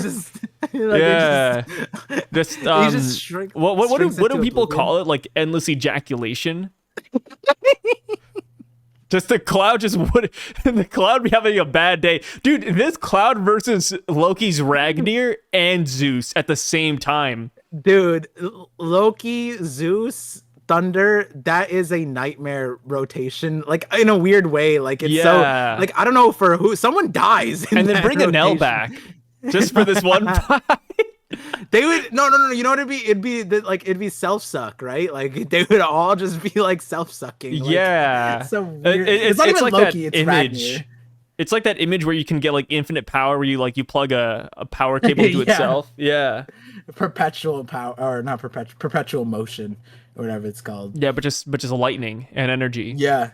Anel would be like the fountain, right? Loki and Anel. Gross. No, if I had to pick a duo, I think it'd be Loki or not Loki. Sorry, Anel and Zeus. Anel, Zeus. Yeah, we don't know what this Thunder thing could do either. Because it could just not be doing anything. Hear me out. Anel would kind of be like Goku, like on a flying Nimbus, because he has the staff, right? Like he literally just be a Goku. Dude, if Anel came across Zeus, he immediately throws away the Arc Maxim. I think so. Yeah, I think so. There's like not much, like, because the thing is, there's a mechanism that can increase his power, or whatever. I'm sure a sentient cloud could do that too. Yeah, they could like duo, like, hey, you amplify this, and then Zeus is like, got it, master, and then like, and then like, here it is. We have to remember that Zeus gets bigger due to like eating Nami's black balls. So if Anel just kept on putting lightning in Zeus, Zeus would just get bigger and bigger and bigger. Yeah, exactly. Yeah. I thought that's what you're gonna say. Oh no, that's gross. Yeah. Yeah, come on, Par. Yeah, sorry. But yeah, no. If you just teabag Zeus, Anel be crazy here. Everything relates to Call of Duty. If you just teabag Zeus, it'd be the most powerful duo. Everything would be perfect. Just teabag him. Yeah. So like, essentially this thing could only come this way. And I agree with you. Zeus would cook this thing, but we don't know what it is. Like, it doesn't look like the lightning legs are causing fire or. They're not lightning legs. Par's just lightning bolts. Yeah, well, lightning bolts should be. It's not made out of lightning, as I'm saying. It just. You don't think it's made out of lightning? Well, it would cause damage. There would be a trail of fire behind it. What do you mean? A Nell can't just make lightning stilts and just not stab and just explode. He technically could. Like, even when Luffy grabbed lightning, right? It hit ground, it exploded, right? That was the biggest thing. We're like, does it bounce or not? No, it just explodes. That's what lightning does, right? So, like, that's where it's weird. Is this lightning, like, real, or is it just, like, look aesthetic? Is it just, like, fire on the side of a car? You know, is it just decals on this kid's nightmare? Because, again, he's not even afraid of the lightning. He's afraid what comes after. He's afraid of the fart. Like, it's crazy. Yeah. Yeah, you're right. This cloud isn't doing any damage to the trees. Yeah, it's just peering over the tree. If this was actual lightning, that forest to be on fire, which would be terrifying. You know, so that would also add to the gravity of fighting this thing, because like you couldn't run away. The more you run, the more you destroy Elbaf. So you have to stand your ground. Nope, this thing is not. It's more of a spider than it is lightning. And it's not spider because it's just thunder. And it's not even visually scary anymore. I'm waiting for it to go boom. And that would be scary. I've been ground zero for lightning, and I've heard the heavy concaving sound of thunder right in front of me. But doesn't seem like it's doing that. What's crazy about all of this too, when you really like look at it, this lightning is it's got teeth. Yeah. Like, what if when this lightning cloud fights you, he doesn't even use the lightning bolts. He just tries to bite you. Yeah, exactly. Like, this kid was not cooking. Yeah, making fun of this kid, bro. Also, speaking of the kid, I love what Oda did in this chapter, where all of the nightmares have like this page-like text box to introduce them. Like, oh, what I find the most scary is thunder. And then you go down and you have like the Jogger, Fenrir. It's like, bro, like this kind of puts emphasis on Angie's homework assignment. This also puts emphasis on drum roll, please. Recycle Curl, who got an actual narrator box introduction, not this paper bullshit, not this papyrus ass child homework. My dog ate my homework. You know who ate it? Recycle Curl. Okay, this dude got the actual narrator box. Dude, these kids got some hand-me-down shit. I'm gonna be honest. I said this in a video, but I want to be like honest to you and have a heart-to-heart, brother. I still believe in the recycle Kerr theory. bro, I still believe, Par. I feel like Ashura Doji, where like I'm just that one guy in the forest that just still believes that in 20 years the scabbards are gonna come back. Dude, we still don't know the scope of Recycle Kerr. Might not even be Vegapunk's like actual dog. He might have just found it, right? Like we don't know the relationship at all in that like scheme of things. Like Recycle Kerr was more similar to Emeth in my mind, and so maybe we might find out that Recycle Kerr was this the Elbaf robot's dog. Oh, a remnant from 3,000 years ago. Crazy. What if Recycle Kerr? Oh, you'll be really scary. You know, like in a horror movie. Movie where it turns out that there's no ghost. It's just like a serial killer in your house that's stalking you. Yeah. Like, oh, like you think you're haunted, but illness. Yeah. Or like a mental illness, like the Babadook. But what if everything by the end of the movie gets explained? They're like, oh, like I see now. Like the reason my door opened in the middle of the night wasn't because of a ghost. It was because of this stalker. The guy in my basement. Yeah, the guy in my basement. And then by the end of the movie, they arrest the guy. And they're like, hey, we know how you did everything, sir. But how did you open the cabinet in the kitchen at the same time? And the guy's like, I never did that. And then it's like, dun, dun, dun. It's like that. Imagine we leave Egghead, right? We leave Egghead. And then Frankie's like, hey, Vegapunk, all your technology was so cool. How'd you make that recycle Kerr? And then Vegapunk says, I never made a recycle Kerr. Well, that could be the case, bro. I think we're cooking. No. And here's the thing, guys. What was the center of Egghead's plotline more similar? Like, wasn't it like a murder mystery where we had to figure out who did what? It was almost like a ghost was running around. And the thing is, Oda didn't explain everything. We just said like, York did it. But what if York like hits us with that? I did like. I mean, obviously now we know, but like it would be similar to like I didn't kidnap the Cypher Pole agents. Then who did? That's like almost Imagine. a Scooby-Doo line. Well, yeah, imagine we leave Egghead and we see York again, and York is like, guys, I was never the traitor. We're like, despite us having flashbacks of York doing it. Yeah, like something along the lines that it'd be crazy if Stella, like in a video, goes like, everything I made with my 2 hands, and then like Shaka and everyone's reviewing. Wait, he never mentioned Stella, recycle her. And then all the Vegapunks look at each other and they're just like in shock. And then we see the recycle cur laughing in the back, like in a horror. No, and the recycle cur shapeshifts into Emu. Dude, I swear, in Scooby-Doo they so have hard. this. In Scooby-Doo they had that where like the person did so many things and then the like, was this a ghost? And then is a guy masquerading as a green ghost. And I'm like, wait, but then who did the slime? And then like, and then they find out it was actually a supernatural thing, but like they don't know that. It was just like in the background.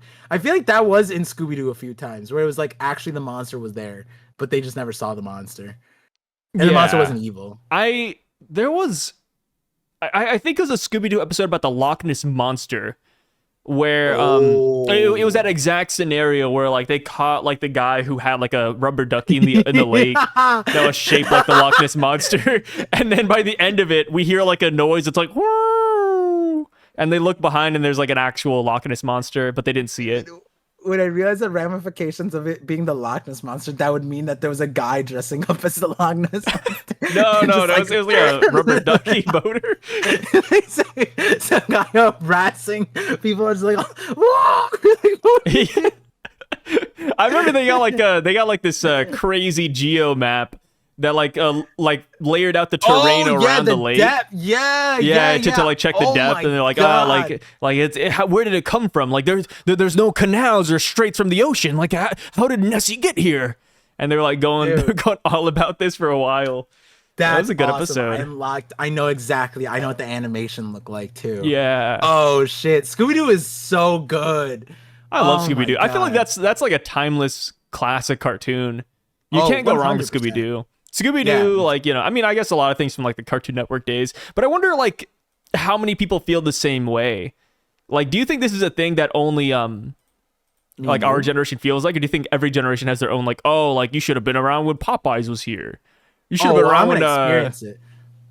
Or who's that guy that doesn't talk in the black and white films? Charlie something.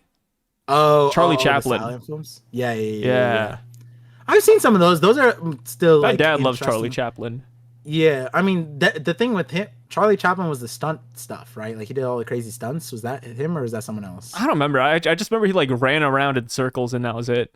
Yeah, well, like, so my son's watching, we show him stuff, and I told you about this, and you watch like a documentary about Coco Melon's like brain frying, and the difference is they don't make content anymore for content, they make content for attention, and that's terrible method of making content.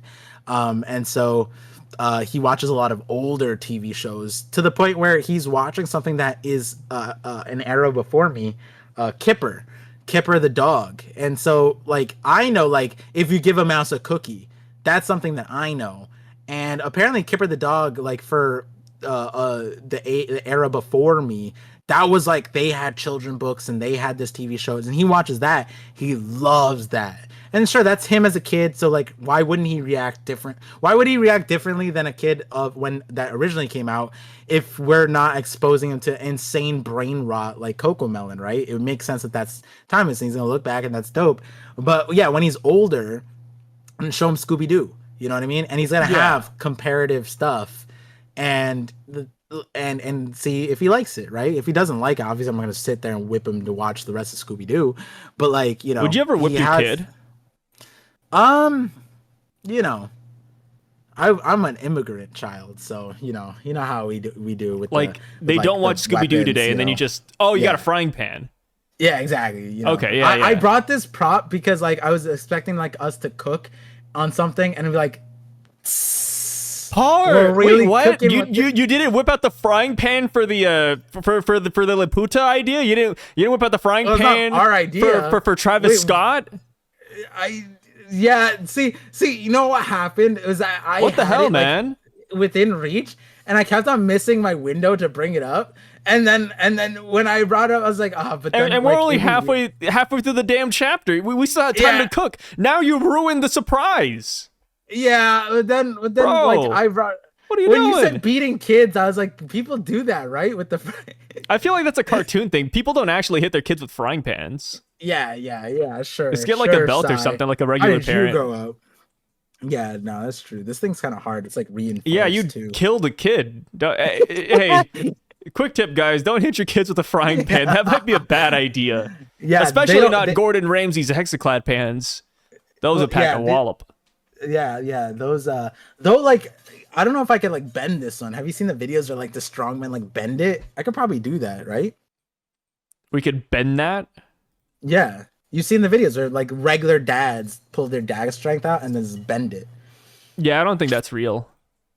We know it's real. It's It's okay. You're the type of guy that watches a Chinese martial arts video where he makes people pass out due to their conqueror's haki, and you're like, wow, how do you do that?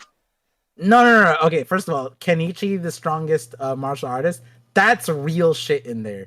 They go crazy, but it's real shit. Now, second of all, no, the pan thing is a real thing because like the world's strongest men. Yeah, look it up. The world's strongest. They would not lie about it. They literally did it on live. They wouldn't lie about this. It's on TV.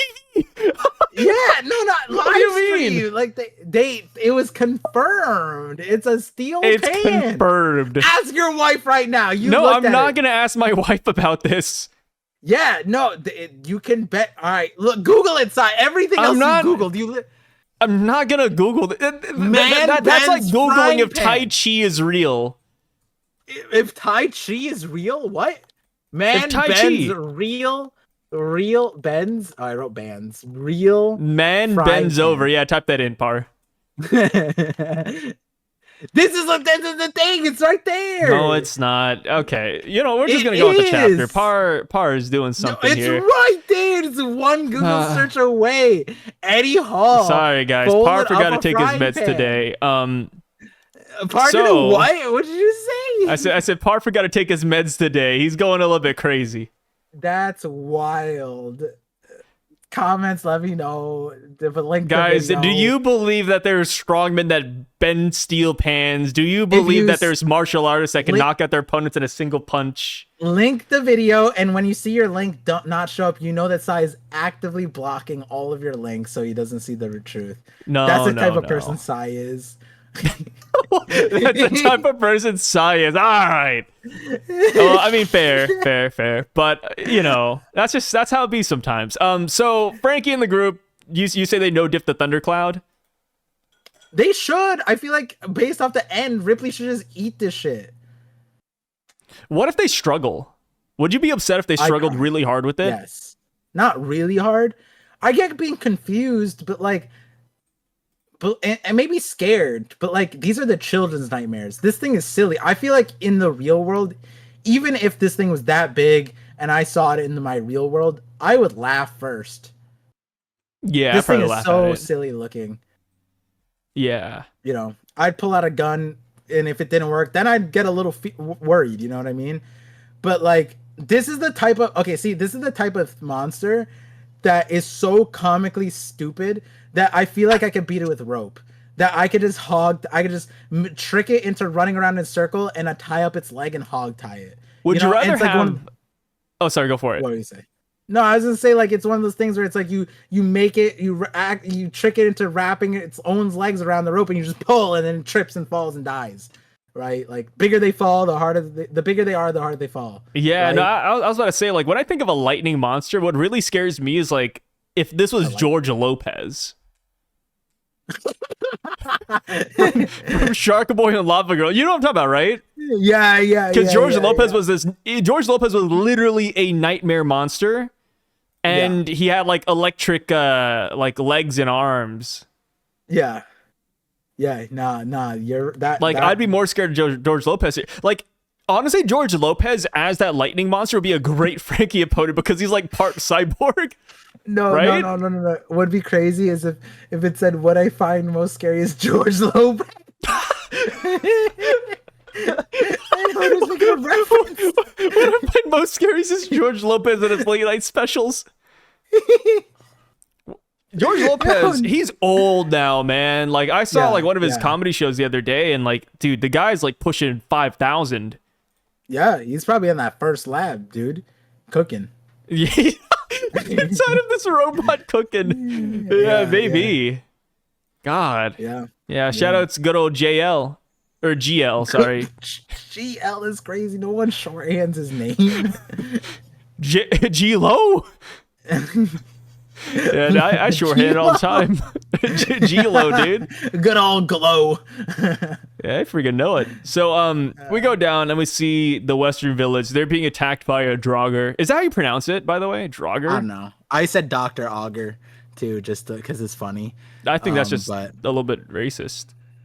Wait, okay, of all the things, how is that racist? Dr. Auger? Like you're totally colonizing his name. That's what people call it nowadays. Colonizing his name? Yeah. How dare you, man? Wait, how would that be called? Because auger, is it like a European thing? Yeah. It's crazy that you saw that. Did you get hit by the woke Hey, par. Did you get hit by the woke No, me got me, shit. Save me, par. I don't want to be colonizer. I don't want to be like this. No, that's crazy. No, I was about to say whip out the cooking pan. But yeah, dude, these giants are kind of struggling against these random nightmares, huh? Like until Doran and Brogy show up, they're not doing too well. Like, I don't know what a Jogger is, okay? I even said this on stream. I said I gotta wait for Sai, because I'm not really too keen on the tier of zombies. Like, I know that there's, like, regular tier, and then there's, like undying tier, and then there's, like, eat your brain tier. I don't know the difference. So I don't know. What is a Jogger in comparison to it's not just a regular zombie, it's a Jogger. It's a Norse zombie. Is that what that is? Is just well, not like a zombie. It's like a skeletal monster in Norse mythology. And then there's usually more than one. Usually it's like an army of Joggers, from what I know, because like God of War, which could, obviously that's not like based in reality, but I mean, none of this is. But yeah, there's usually like 5,000 Joggers attacking you at once. Yeah. I feel like what was crazy about this is that, like, at this moment, it doesn't feel like they should struggle, whatever, but then we see how much it took to take it down. Like, they were like, carry people to the infirmary. And it's like, God damn, this shit did a number to you guys, This thing might have been the current strongest monster that we've seen. Strongest monster that we've seen is funny. I mean, as far as, like, body count, right? Like, this thing took out a few, at least, on screen 3, I think, right? Yeah, so, and the Nidhogg later, too. Like, man. Yeah. Yeah, these nightmares are no joke. The lightning dragon thing, which apparently that's what they use as the kanji, but it did it hurt anybody? Yeah, did we see it? Dude, Nidhogg by the end of the chapter destroyed one guy. Destroyed one guy in a no. Like, we look at it, they get blasted back, right? Roar, bois. They say bois. No. Okay, see, here's my bias, right? No guy who dies last words is bois. Okay, he didn't die. He's not hurt by a lightning dragon strike. And like, it looks like one of the people stood his ground with the shield. You know what I mean? Like, it looked like he's dealing with the lightning thing. At least in there. So I feel like this dragon had at like 0 body count. Jogger had at least 3? 1, 2. Oh no, we see just 1. We just see 1.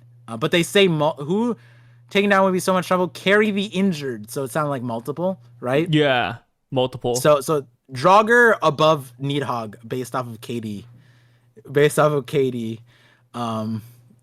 That's unfortunate. Nuts. That's how it goes. I like it. I like the Jogger design. It's like a cooler version of Brook. It's like fantasy Brook. I honestly, because I said this before, I want to draw a rule to crash out, but like I also said this too. I want Brook to possess it. He literally acknowledged, like, wait, is that just me or some shit, right? So like, I would have liked it. Maybe he still can. Imagine Brook takes that body over, and he's like, guys, don't hurt me. you know, and then he's just out there fighting as a giant brook mecha monster. Oh yeah, that could be it. Yeah. I mean, we're not gonna get that chance anymore, but yeah, I'm down. No, I mean maybe we do. It's not like it disintegrated, right? Oh yeah, It's it there. wasn't among the dead. Yeah. Well, I mean, it is among the dead, but you know what I mean. Yeah. Like it didn't go away. Okay. That was an important detail. We don't, because like when obviously like this is all kind of like in one piece, so we'll obviously get to it. But like when at the end, the part that's significant is that it looks like the shadow, like the dream monsters disintegrate. It looks like the Nidhogg and the ghost like dissipate. But with the skeleton, that's not the case. So I don't know what the differential is there, but yeah, we can get there when we get there. So we go on a little bit more, and we see that the Straw Hats are not allowed to fight. The Straw Hats and Colin. Straw Hats because they're, you know, honored guests, and then Colin because he's a little kid. Then one of those giants kind of hits him hard. They're like, "Hey, I'm Scopper's son. I gotta go in." And they're like, "Yeah, but you're not Scopper, are you?" Yeah. I was like, "Damn, that's true. Fair enough." I don't feel like Colin should fight either. Oh, you really think that? Yeah, I mean, you know, it's a tough one. I mean, he is just a kid. Just like there's like 1,000 adults here. Let the adults fight. I mean, I get like it's the world of One Piece, so it's whatever. But in real life, like, would you let your son enroll in Kony 2012? What is the analogy here? Explain. Would you want your kid to be a child soldier? Is that what enrolling in buying the bracelet? It was what deems enrollment? Enrollment is just like enlisting your kid in the Kony army. Okay, so none of us did that, right? None of us did that, but would you want to? Okay. Well, would you sign your kid up to that? No. Exactly. But here's another question: did you buy a Kony 2020 bracelet when you were younger? It was 2012. I said 2020 back. 2012, yeah. No, I didn't have a Kony 2012 bracelet. But I mean, he was like the hot rage back in school. I remember that. Yeah. Did you not believe in the propaganda marketing, or was it because I didn't have like money to do that? Like my parents were like, "You gonna buy a stupid bracelet? Go read," you know, like some shit like that. I'm sure you had to like go take care of your math problems. You're failing, and I had like an A anyways, you know. So like, oh no, I've never had that. Damn. I just remember like Kony had like a entire army of children. No, yeah, really. but like I feel like any reasonable parent wouldn't want their kid to do that though, right? Yeah. The difference for me with Colin here is that he's the only person in this group, including, like you said, like thousands of adults, who looked at this with no fear. Like the Straw Hats kind of looked at it like, whatever, you're not gonna let us fight. And the Giants are like trying to protect them, but like when you look at it, all the Giants are like, "Oh my god, it's Jogger! Oh my god!" And they were like, "Not even." But Colin's here looking at it. Let me at him, you know. And I'm like obviously I wouldn't give him like free reign to just get one-shotted by the thing, but I'm like, all right, hold on, Colin. That's not normal for a kid like you to have no fear here. Let's see what you can do. And the thing is, like, we've seen Colin fight, but not like really fight. Like, you know, like I wouldn't say like him versus Luffy was like a perfect thing. He's like using a wooden sword or whatever. Like maybe Scopper taught him some shit, right? And like that would be nuts. That would be insane. Yeah, 20 years with Scopper, surely. Luffy had 2 years with Rayleigh. Colin had 20 years with Scopper. Surely he's stronger than he looks. And for him to look at that mythical monster that's scaring adults, that kid is on the precipice of awakening Haki. I want him to get pressured a little bit. Now, the thing is, I also see a world where, like, I was thinking about it like this. I'm like, damn, you know what'd be crazy? The Giants all holding back, like, oh man, how could we face Scopper if you get hurt? Like, you know what I mean? Like they would feel terrible if Scopper was like, "Where's my son?"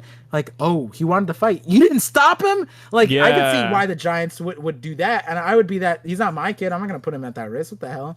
But then I could also see a flip where Scopper's like, you didn't let my kid fight. You know what he's capable of. And then he's like, come on, Colin. And then they do like a Goku, Gohan, Kamehameha, Hakoku sovereignty. Like I could see that shit too, which is like, that would be a sick way to go about it. Like Colin holds off, Scopper shows up, and then Colin and Scopper go, Hakoku sovereignty. And then it's like an insane thing, right? That'd be nuts. And I'd like that. I'd like that a lot.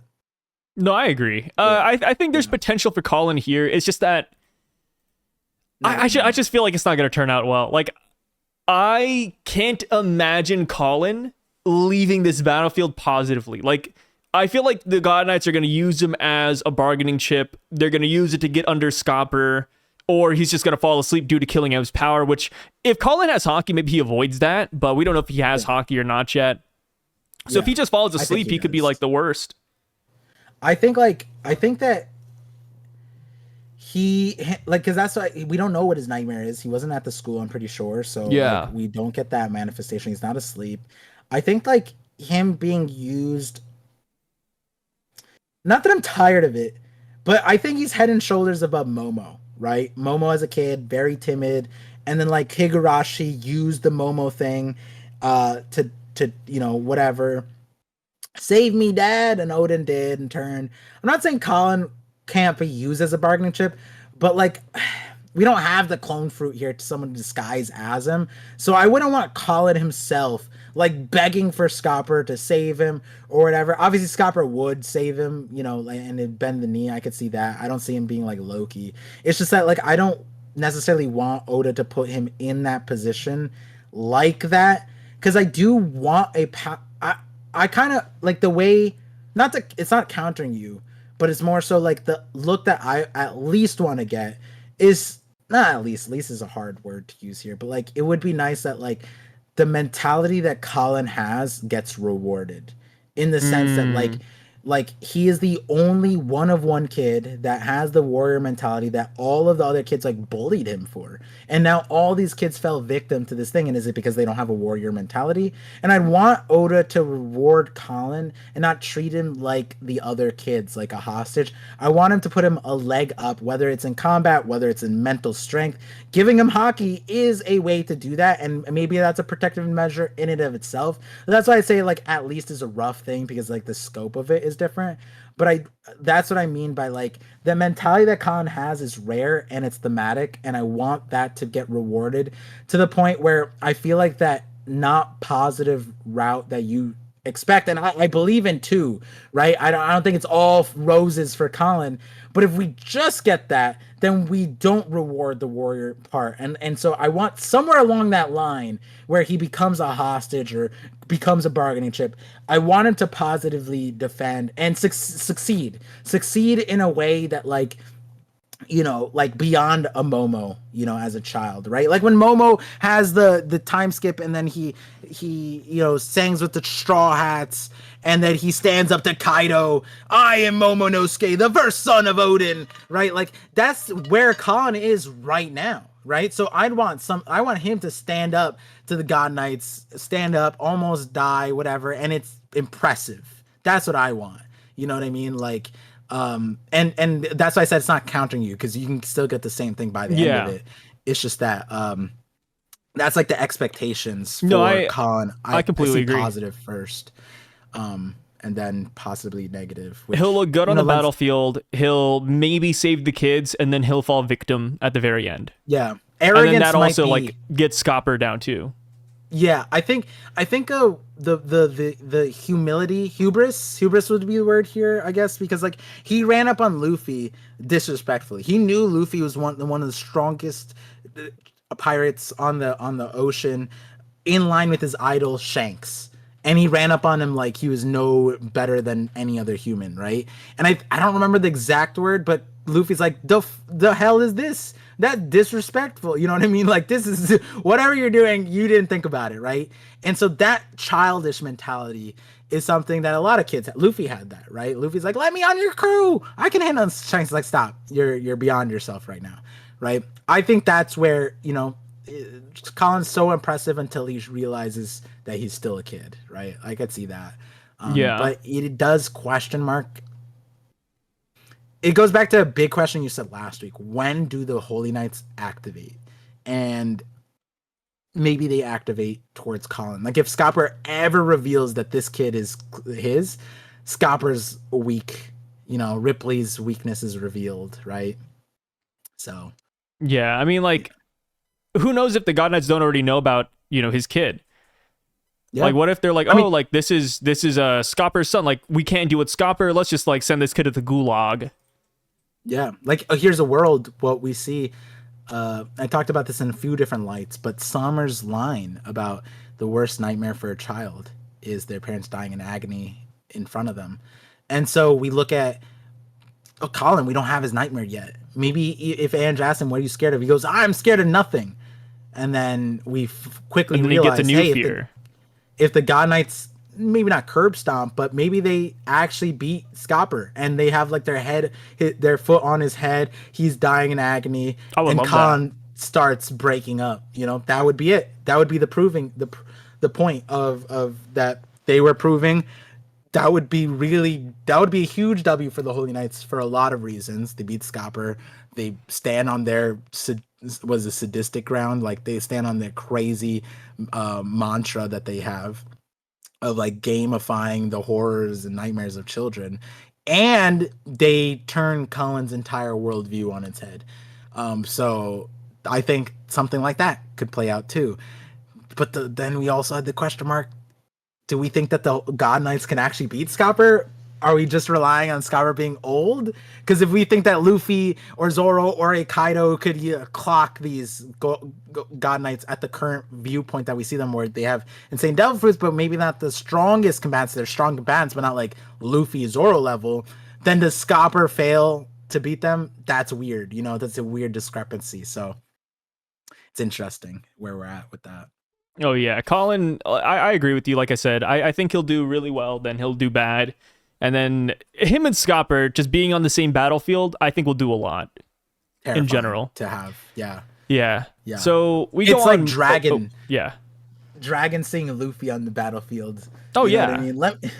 Dragon, you know, would have his heartstrings pulled if he saw Luffy at the end of Crocodile's crow hook, you know? Dragon would be like, you know, his Conqueror's Haki would be unleashed, right? He'd get enraged, yeah. Yeah. I mean, it's somebody even pointed out, like, it's exactly what Dragon said, which it doesn't even need to be stated, but, like, a kid is, like, a parent's, like, worst weakness. Yeah, great. That's just how it is. Yep. So we go down a little bit more, and Jinbe drops an interesting line. So Nami explains, like, about the intruders, right? And then Jinbe says, hey, like, you know, these are some strange powers. This is probably from a devil fruit. And I say, thank you, Jinbe. Yeah, he's talking if I was Ja Rule, I'd smack the shit out of Jinbe. I was like, this is why we're racist towards fishermen, you condescending piece of shit. Like, they're talking to Ja Rule after he was born yesterday. I'm like, because people were like, I was like, that's so silly that he said that. And then, like, some people were like, oh, like this and that. Like, no, I'm speaking to the world's oldest man. Like, that's disrespectful. That, like, be like, hey, old man, I don't know if you know what devil fruits are, but let me tell you a thing or two. Let me mansplain devil fruits to you real quick. And I feel like Jinbe was more so talking to the audience here, like, hey guys, don't forget devil fruits are still a thing. That's more disrespectful. Oda had Jinbe break the fourth wall as a pseudo refresher on devil fruits. Even if Oda hit us, no, because there's like a whole thing about like what do the God Knights have, right?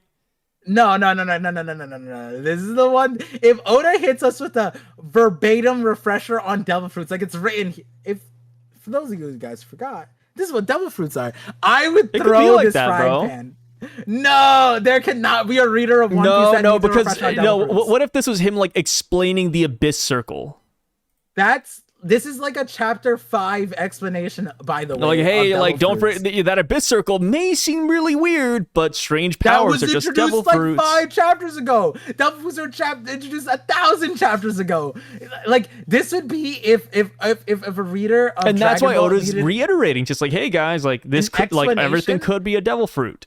An explanation on what like Super Saiyans are. Like, if we gotta, hey, by the way, this is what Saiyans are. Now, it would be different, I guess, if it was like this is a refresher. This is what a Saiyan tail is, because we've cut out the tails for so long in the series. You may not remember, but that's not the case here. This is just straight up disrespectful Ja Rule. Even if it's Tilla readers, I'm throwing the frying pan at you, Jinbe. That's a wild. Hey, in this strain world, they usually come from devil fruits. See, you call it mansplaining. I call it a helping hand. You call it woman-splaining. I know what side of the internet you are. I don't know what you're talking about, Paul. That's just blasphemous. Yeah. How dare you? So, the Straw Hats like walk off to this side area, and that is when they see that Colin is pretty much just disobeying Yarule's order. He's going in for to battle, and the Straw Hats join him, and they are now part of the Colin Pirates. Some good stuff here. What really stuck out to me was what Jinbe said.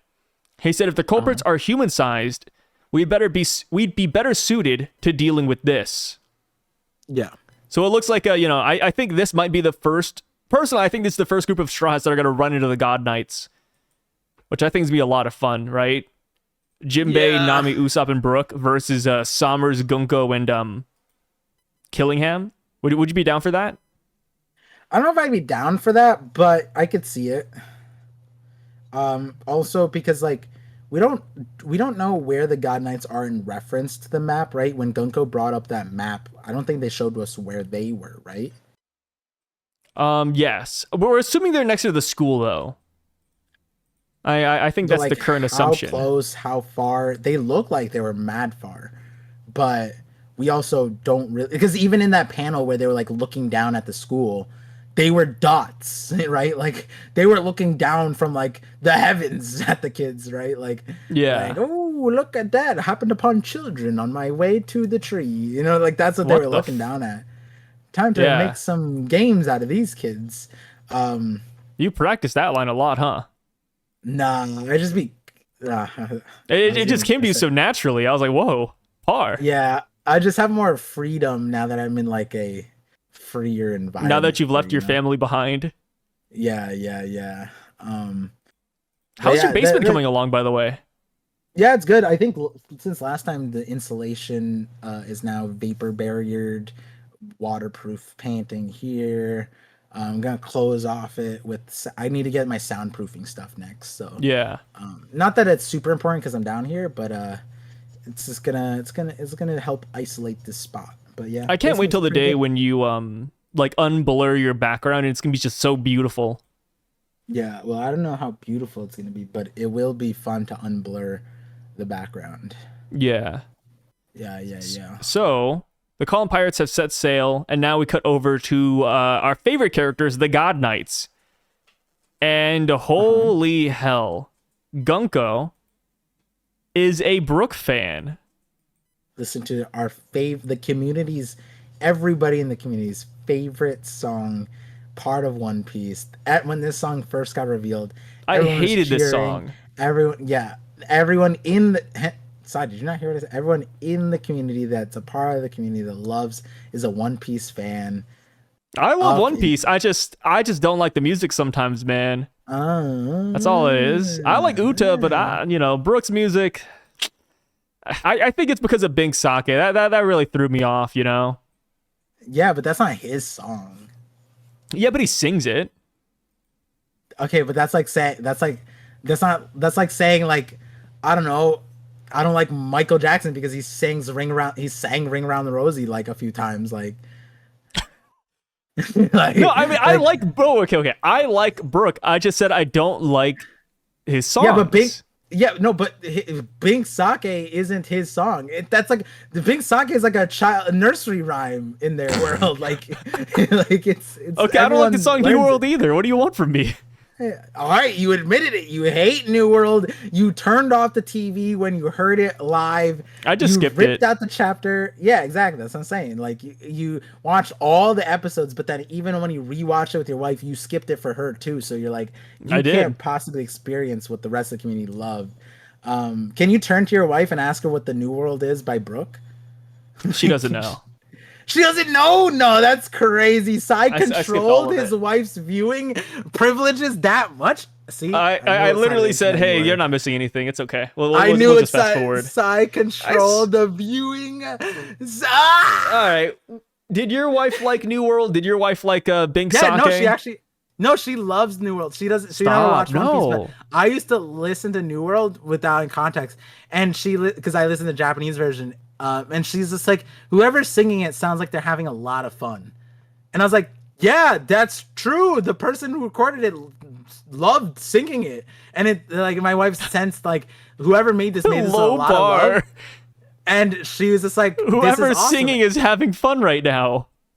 No, and then no, but like it was contagious, and so then she likes the song. Whenever I play it, we put it on the playlist, and she's just like, "Yeah, it's a fun song." So it's a dope one. She doesn't even know the context of it. I like it because of the context too. That's insane.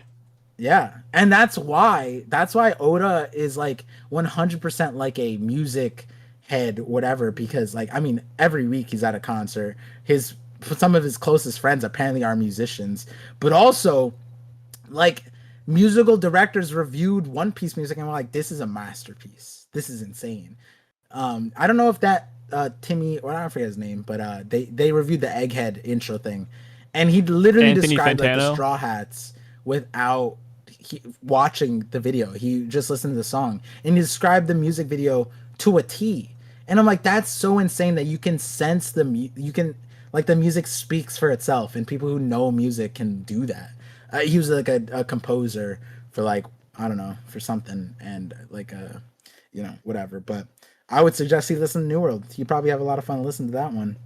But yeah, that was part of his journey into anime, is that he started his viewers like, you gotta listen to anime music, and he started listening to some of the popular stuff, and he's like, yo, this composure, the composing for this is so unique and so awesome. It's energy and whatever. It's so cool. And then with the One Piece one is sick to listen to him dissect it from a composer standpoint. But yeah, It's Oda with money. the music is wild because like the lyrics, like Gunko's listening to the song, and it makes no sense that she is, because she knows who it's about. Brooke, if she this goes back to them not knowing that the Straw Hats are on Elbaf, because it was literally outed in his tour that he is a Straw Hat pirate. Like, that was world information. And then also the first paragraph is describing Luffy. If she doesn't know what Luffy looks like, he wears sandals, is his captain, and that's what the song is about. And he literally introed, like, it wasn't the words before, it's like, sorry to say this. And he's like, and then he busts out a song about his captain, and it's like on the visuals too. Like I think the video in the background, I forget if it was just for us, but I'm pretty sure the anime had it zoom into the screen, and the screen was a straw hat being pulled by a Luffy thing. And it's like, if Gunko's at all a fan of this guy, she should know that he's a straw hat, and he's singing about Luffy, and it doesn't matter what context what version of this she gets, because she's like bumping Straw Hat music. That's crazy. I mean, that's forget wild. the first like stanza being about Luffy. The whole song's about the crew, talking about how they're training, they're going through a time skip, they're all villains. It's literally the Straw Hat pirate crew song. See, and it's crazy that Gunko likes it. And people were saying, like, but Park, someone super chatted, like, you can see how like the lyrics are construed that she would like related to or something. Like, no, because that could be true. Wait, that could be true. I think they're cooking. Like the one line is the villain line, but then the rest is like very obviously about like. I mean, to be fair, like we listen to music. Do a 2-year time skip. We listen to Sicko Mode by Travis Scott, and we're not sickos. Okay, so we skipped, and I love that you did that, because this is how we just like music, topic. man. It'd be like that sometimes. Is that I was like, is this Oda's way of introducing the concept of separating the art from the artist? Like how people still listen to R. Kelly, even though R. Kelly 100% pees on minors, and it's like, whatever. Do I still listen to Kanye, even though he's like selling Nazi merch, like, you know what I mean? Like, oh, but graduation was good, and it's like separating the art from artists. And the thing is, that is something that Oda in particular is a huge, he's on the line because he's adjacent to some of those people that people saw an egghead when Oda drew X person. And it's like, oh my god, I can't believe he's still glorifying his mentor that got convicted of this specific thing that's really terrible. And it's like, is Oda saying separating art from artists? Is that what he's trying to do? But like, I don't know if he's gonna go that deep. And at the minimum, I just like the idea that like Gunko is a fan of Brook, and maybe that plays some plot part in like, you know, her bias. I don't know what it mean. Like when she says last chapter, right? Or when she goes, I saw a ship. It's the Straw Hat ship. And we think it's like this like dun dun dun. And like if she's sweating bullets. What if she's like she's sweating, she's like, my panties are finally ready. Like all these years of marinating, it's all coming to fruition. Brook is here, his captain's here. Like, what if she's that much of a super fan? Like, I don't know which direction that could be it. Going. Yeah, like it's wild what Oda did with that, because it's one of those things that you don't expect for the Holy Knights. The Holy Knights to be a fan of Brook. That's you could expect that of so many other characters. Like character groups, or could have introduced Brook fans anywhere. He chose to prominently make one of the Holy Knights a Brook fan is insane and awesome at the same time. So, oh yeah, I'm all about it. Yeah. I mean, she even has like the tone dial headset and everything. You know, she's jamming, and apparently this is that what TD stands for? I'm assuming so. Tone dial, tune dial. That is the consensus right now. Oh, consensus! I didn't know. I'm not a part of that. That's yeah. I mean, you also didn't know that the building was a robot. So I mean, it'd be like that sometimes. Oh, so the consensus is the spoiler community. Whatever they feed you guys in the thing, and you it's the consensus. I would have the consensus anyways, of humanity. Even though I never watched this movie. I am a representative for all of mankind.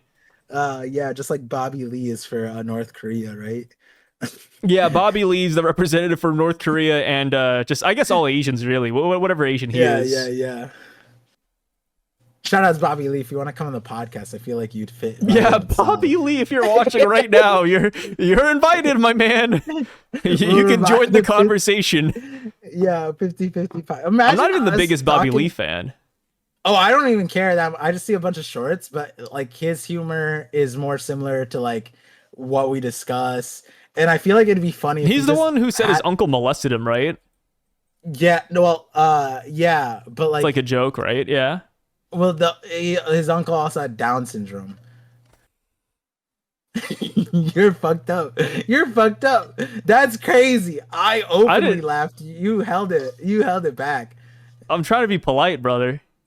Yeah. He had the clip of "Don't laugh," and then he admitted that, and then the other person laughed, and he just like got up. Whatever. Yeah, that has to be like one of my favorite clips of all time. Just Bobby Lee talking to two guys, and Bobby Lee was like, "Yeah, you know, every single day in summer, my uncle molested me, and he had Down syndrome."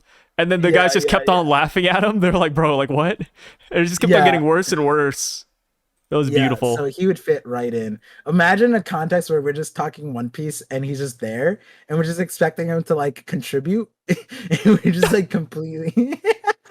That'd be so bad. That'd be so good. Yeah. So speaking of Bobby Lee. Summers says, "Hey, Gunko, do you have a problem with our current world?" And Gunko doesn't respond. So I'm kind of curious. Like, you've seen the theories, I bet. Like the whole, Gunko's a revolutionary spy. Do you think that gets some merit here in this chapter, or no? Do you think it's still like a what people call a fox in a fox house? What is a fox in a fox house? A fox in the fox house is what you use to describe something that is exactly as it seems. So that's like saying Gunko is just a holy knight. She looks like a holy knight. She is with the holy knight. She's a holy knight. A fox in the hen house would be, oh, Gunko is the revolutionary spy. Fox in the hen house is the real one. Okay.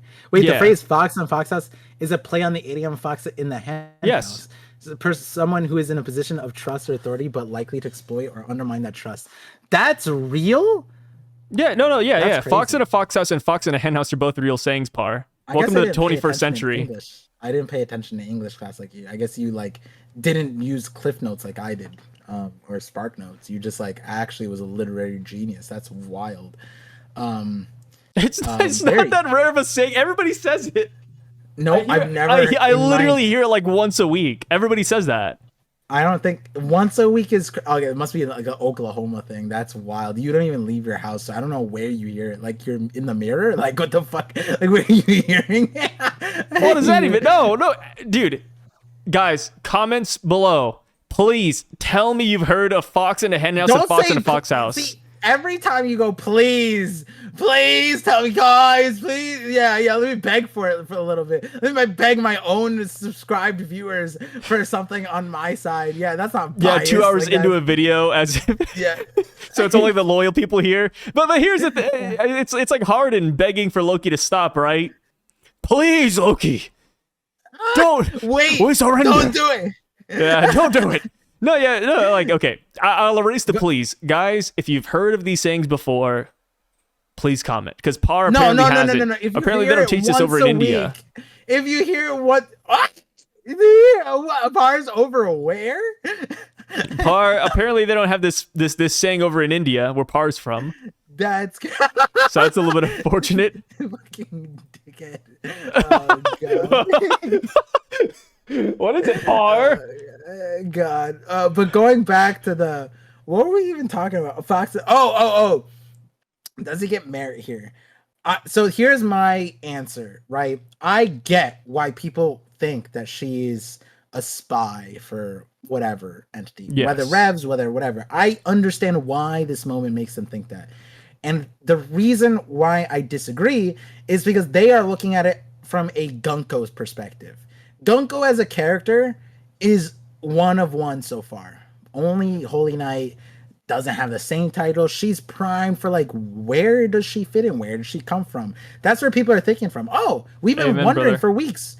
Where is she an ex-slave? And does she rise up through whatever slave ranks means and become a Holy Knight, which seems to carry, like, we're recruiting princes and queens and kings, maybe, you know what I mean? And like these are like the Fagarlands are here, right? Like that's interesting to the point where like Shanks probably could have been here, and the only reason why they didn't let him is because he didn't choose, but he was already in the other world. So like I get why from a Gunko perspective, a spy, where did she come from? I know why that would answer the long-standing question of why is she so different, right? For me, I'm looking at a Holy Knight perspective. At the moment, she is the one of one not saint character. If the Holy Knights are so abysmally bad at recruiting people that they got their worst ops into their ranks without any, like, how do they met? That would be so sad for the Gorosei, so sad for Garland used to be the commander of them, or Garling. That would mean that under Garling's oversight, he allowed the Revs to put in and infiltrate them. And the only way you could come up with a thing is that you have to use 3 other theories to then substantiate, like, oh yeah, 40 years ago, Gunko's actually like 90, and she got, not 40 years ago, or 90, like at the precipice of the thing, like Dragon inserted her, and like, sure, but like then there's like 3 theories they have to rely on for that. And I just feel like it would be terrible for the Holy Knights to have a spy. That's why I don't like the idea, because I'm tired of making the Gorosei and the Holy Knights look terrible. And like I feel like them having their literal mortal enemies successfully, because then can we put a Holy Knight in the Revs? Surely that has to be a thing beyond just like wiretap, right? Like, because that's what we think that happened before. No, the Revs, the Holy Knights had enough logic. We inserted a spy there, but they wouldn't do that because it's too filthy for them, I guess. I don't know.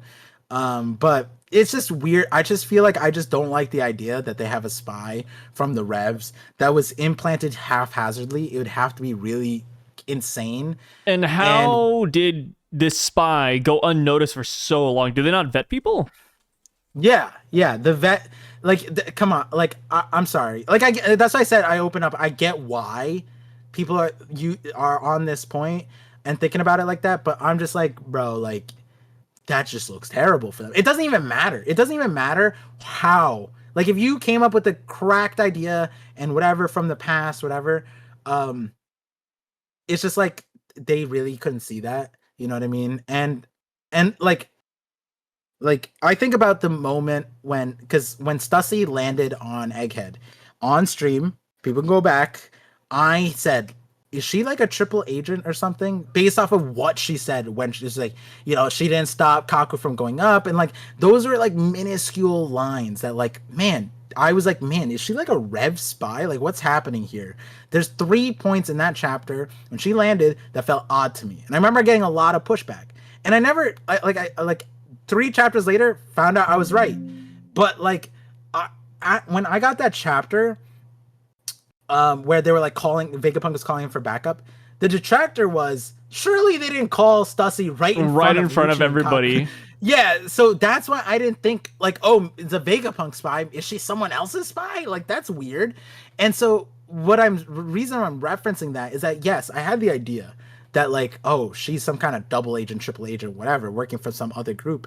But at that time when I thought about it, it's not like I could nail down that, oh my god, she's an ex-Rox clone made by Bakans who joined Mads as like a extra spy, and 20 years ago she was the first human ever created. Like, I couldn't theorize all of that, and then she was implanted in Cypher Pole for 20 years. That's not something you can theorize. Like, I just had the idea that she was a triple agent, and Oda gave me that thing. Maybe that's what this is, but I can't reasonably theorize, like, oh yeah, Gunko at the start of the Revs, Dragon was like, yeah, I need to implant a child to go in there, become abused to no end, lose their arms and legs. I'm joking about that part, but like, that's what people believe, and become a spy from a child. Like, that doesn't even make sense. How do you convince the child to stay loyal to you like that? You know what I mean? Like, Stussy was like half programmed a little bit. You know, I definitely just changed sides.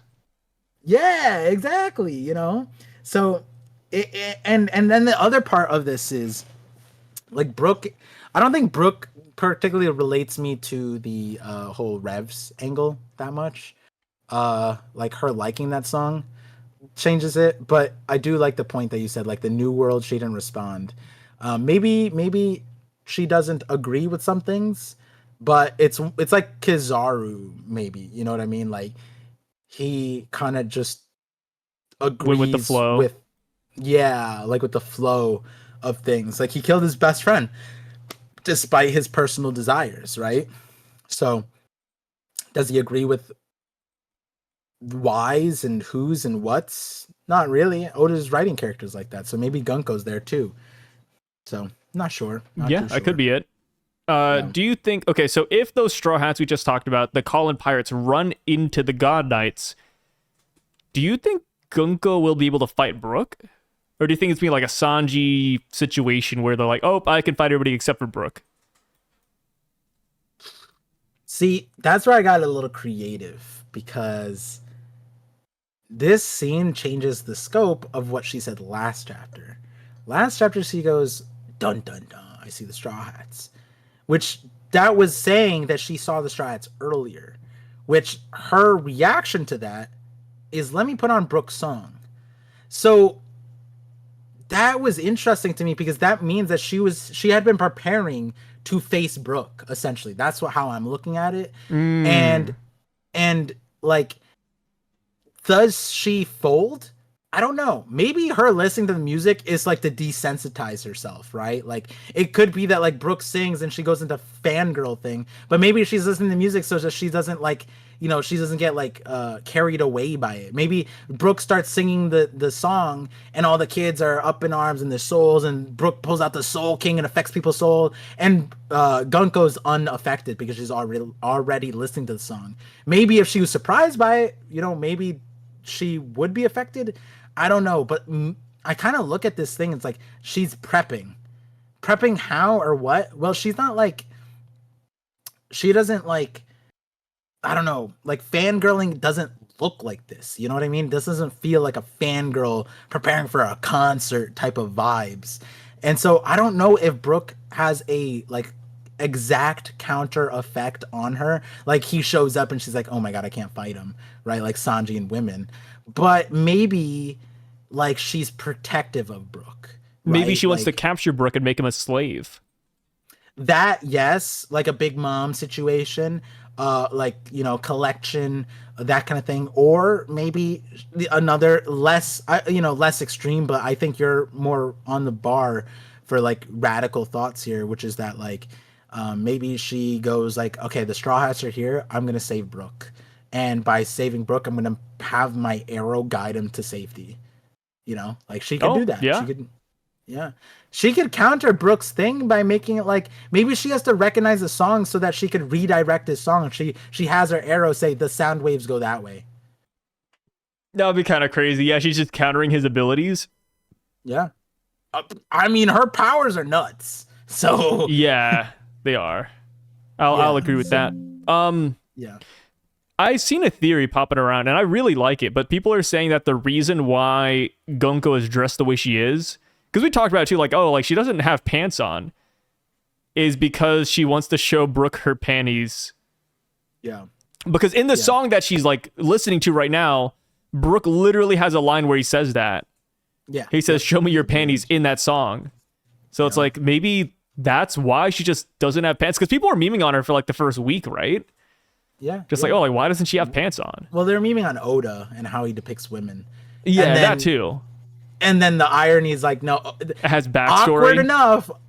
Yeah, the panties are meaningful literature, right? Because like this is a part you bring to your English class. You redact some things, you know, because it's not age appropriate. This is unfortunately, nope. This is something we need to learn in English. This needs to be studied, guys.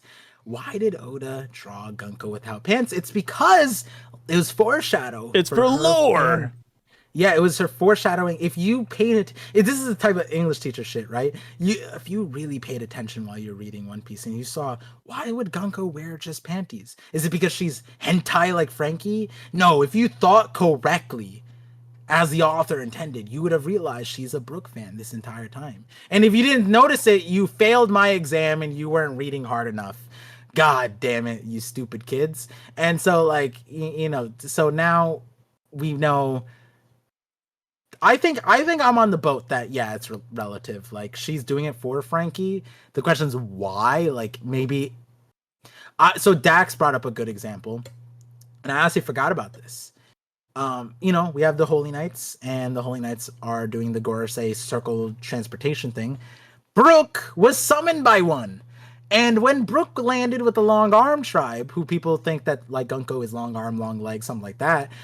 But the princess was there when Brook was summoned, and they were like, do you need a tribute? And Brook said, just show me your panties. And so there's a weird world where, like, somehow that relates to this, and, like, Brook is, like, cosplaying, but then, like, Gunko's like, here's my tribute, panties, and boom. And then Brook, like, I don't know, maybe it's a weakness in devil fruit or some shit. Like he then abides by women who show him his panties or show her panties. Imagine if Brook turns on them. That'd be wild. Like, turns on the Straw Hats because Gunko. That'd be insane. I'd probably turn on the Straw Hats. If you had Gunko, if Gunko... Damn! You just corroborated everything I was saying, you being like a lovesick college boy. Oh, the police are here. Girls! Go on without me. Shut like, up. Straight up, you just admitted on your own. Gunko over Straw Hats is Guys, a wild admission. Men have fought wars for less. That's all I'll say. That's wild. Men have fought wars for way less. Not over a girl that is yes, a mortal they did, enemy dude. of All the your... time. Wars start because of girls all the time. No, because you have Romeo and Juliet, they had a relationship. They're like, oh, where art thou, Romeo? They literally sang to the balconies. Brooke and this don't have that. Don't harm me. If your wife was captured by an enemy army, would you not fight for her? If what? What? Re-say that? If your wife was kidnapped by an enemy army, would you not fight for her? My wife is different than Gunko. To Brooke. Same thing. Bro, someone in last week was just like, oh, Par can't play with hypotheticals. That means he's stupid, right? And I'm like, this hypothetical makes no sense. What do you mean? Ginko the Brook is not me to my wife. The hypothetical needs to relate. You can't even imagine it, Par. Sai, and then the second part is, I'm not saying Sai is bad at making hypotheticals. No, Sai's not trying to make good hypotheticals. He's purposely trying to make me look bad. No, I'm not, dude. No, because Par. on Twitch stream, okay, Par, you'll have good hypotheticals of like the Gooner side when you're like, this would be like that, and like, damn, I never thought about it like that. You know what? Versus me, Par, just drop this. You're always trying to paint a picture where I'm not saving my son. You're like, but Par, this character and this child are like you and your son. So we can just drop it, man. I understand. You do not want to save your wife from an enemy army. You'd rather leave your son into a wood chipper. Like, Par, I get it. You know, I didn't know. I'm just trying to defend you. I didn't know you were so parasocial that you see your wife in every girl that shows legs and thigh on stream. Ginko, oh my god, my wife. I gotta protect her like she is. Girl at college party, she might be wifey material. I gotta save her. Throw myself. You never know, dude. What did that one guy say? Like, it's that one guy you listen to a lot. He's certified lover boy. Kendrick says that about Drake. Wait, what are you saying here? Are you saying you're a certified lover boy? No, I'm saying you are. What? You are the one describing the lover boy thing, and then none of that made sense. So I was like falling down, trying to grasp at anything, and then the one thing he grabbed on just like pulled out of the tree, and he fell down and got concussed. That's what happened just now. Oh, that's wild. You're like, oh, Par's certified lover boy. Meanwhile, I didn't even bring up the real details of why the college story one makes sense. But yeah. I don't know what you're talking about. Ginko Brook, I think, is an interesting route because like we don't know much about her, but like she's primed to be against a lot of things, right? Like, why is she with the Holy Ants and is in the Saint, right? So like I can see a world where like Ginko flips a little bit, but to what extent, you know? That's where I'm confused. Is she like Reiju a little bit where she listens to Judge because she can't disagree, but she still helps Sanji out? You know what I mean? Is that like what we're gonna see here? But I don't know.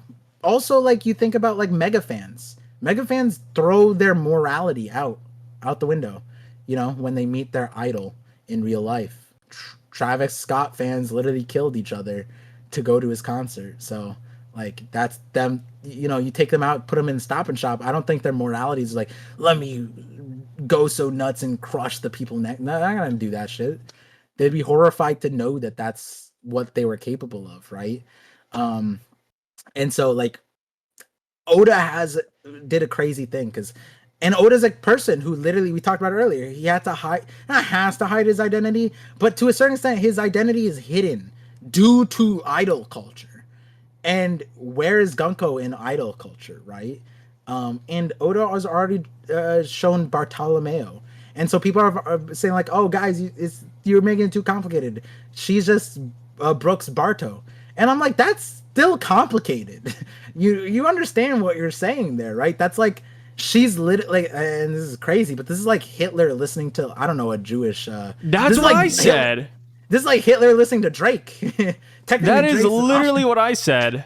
Yeah, and bump into the music, which he would apparently. In Germany. Yeah, which mine was crazy. Hitler listening to like My Little Pony, but it was close enough. Wait, what's My Little Pony? They're just like watching it, I guess. But like, is My Little Pony like tied to like not the Aryan race somehow? No, it's just like it's just strange, you know. Oh, see, the analogy difference. I run a Drake. You said My Little Pony, and there was no reason. Just what? Par just can't play with hypotheticals, dude. Par's just bad at hypotheticals. Yeah, you know who Par reminds me of? Par reminds me of those kids in this chapter who are afraid of a thundercloud. No, but really, it's a lightning cloud. At the comment, I want to see you responded like 100%. I've been saying this since the very beginning. You responded.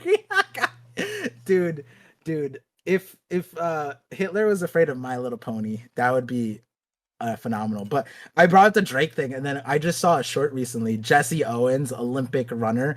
So like the short was showing how the black guy won the Olympics, right? And Hitler was there in like 1936, and he was just like, you see a video of Hitler just over the top. They allowed Hitler there while he was like taking over Europe. Yeah, he was there. Damn. Yeah, I think the Olympics in 1940 was going to be in Germany. And at that point he had already started he already started taking over like Europe at that point.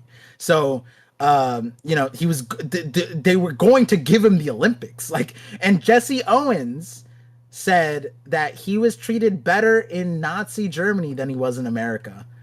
That's how racist America was. That reminds me of like Kim Jong-un like in basketball.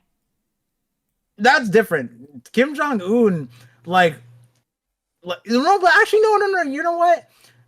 Kim Jong-un, we don't know how racist he is, right? He just like basketball, so he's a fan of basketball and he's a fan of Dennis Rodman of all people.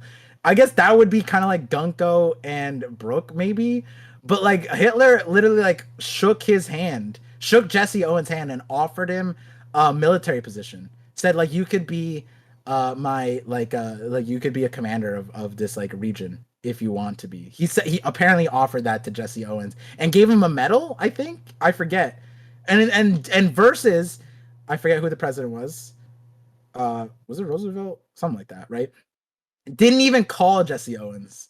Or the US president didn't even like congratulate him to anything. Hitler did, and that's like wild to think about. And it's coming from Jesse Owens himself. It's not like propaganda. No, Jesse Owens himself said like, yeah, they didn't call me. Hitler did. Like, that's insane. Yeah, like is and then like what like Jesse Owens has no reason to gas up Hitler. Hitler has every reason to gas up Jesse Owens, right? So it's like crazy that Jesse Owens did that. He reverse holocausted Hitler, but in a positive way. He gassed him up. So like it's wild that we have Gunko. Maybe Gunko is biased to Brook because he's a skeleton. I just thought about that. That is true. Maybe she's like, hey, like Brook transcends death. Maybe she just wants a slave that doesn't die.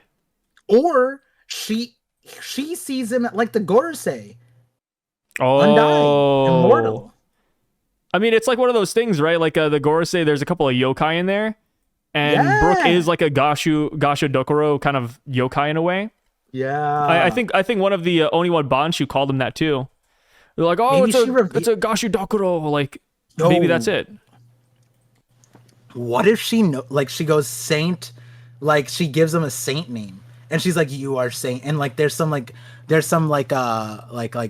void century like parallel, like he's Saint Brook of Augustus, some shit like that.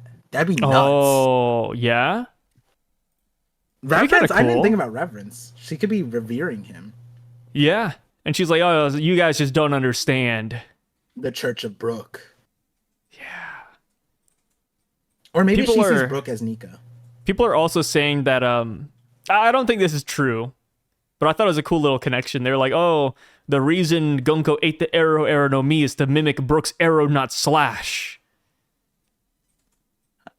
That's dope. Dude, they're married. They're getting married. I would like that.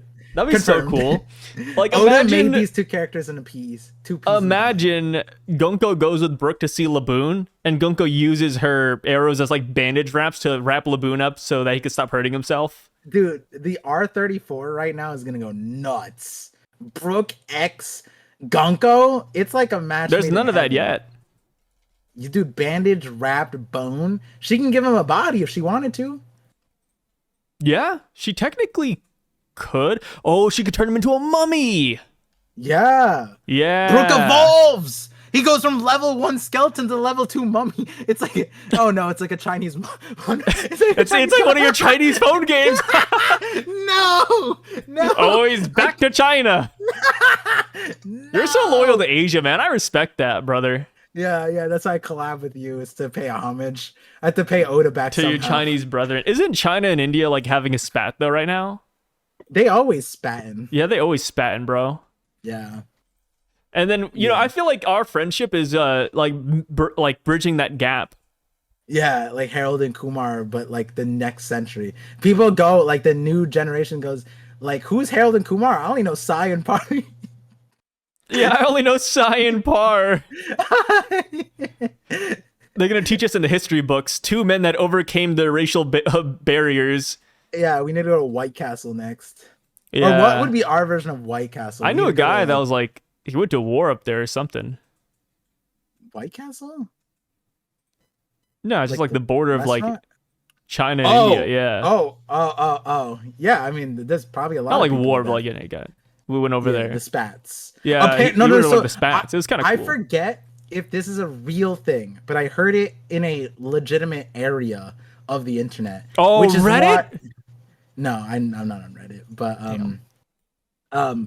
it was like one of those things, like, you know, like those news people that like say they do real news, and then they grow their platform, and then because they're like so looking for content, then they start once they're big, they're like, oh, people just believe me, and then they lose like integrity. So I don't remember what age I learned like of that, you know, organization, the way I learned it, but apparently China and India had a border conflict, and they have a treaty. I don't know if it's China, maybe it's not China, maybe it's Nepal, or Nepal and China, but one of those, you know, South East Asia and China countries had a border dispute, and their treaty has it that they can't fight with guns. They have to fist fight.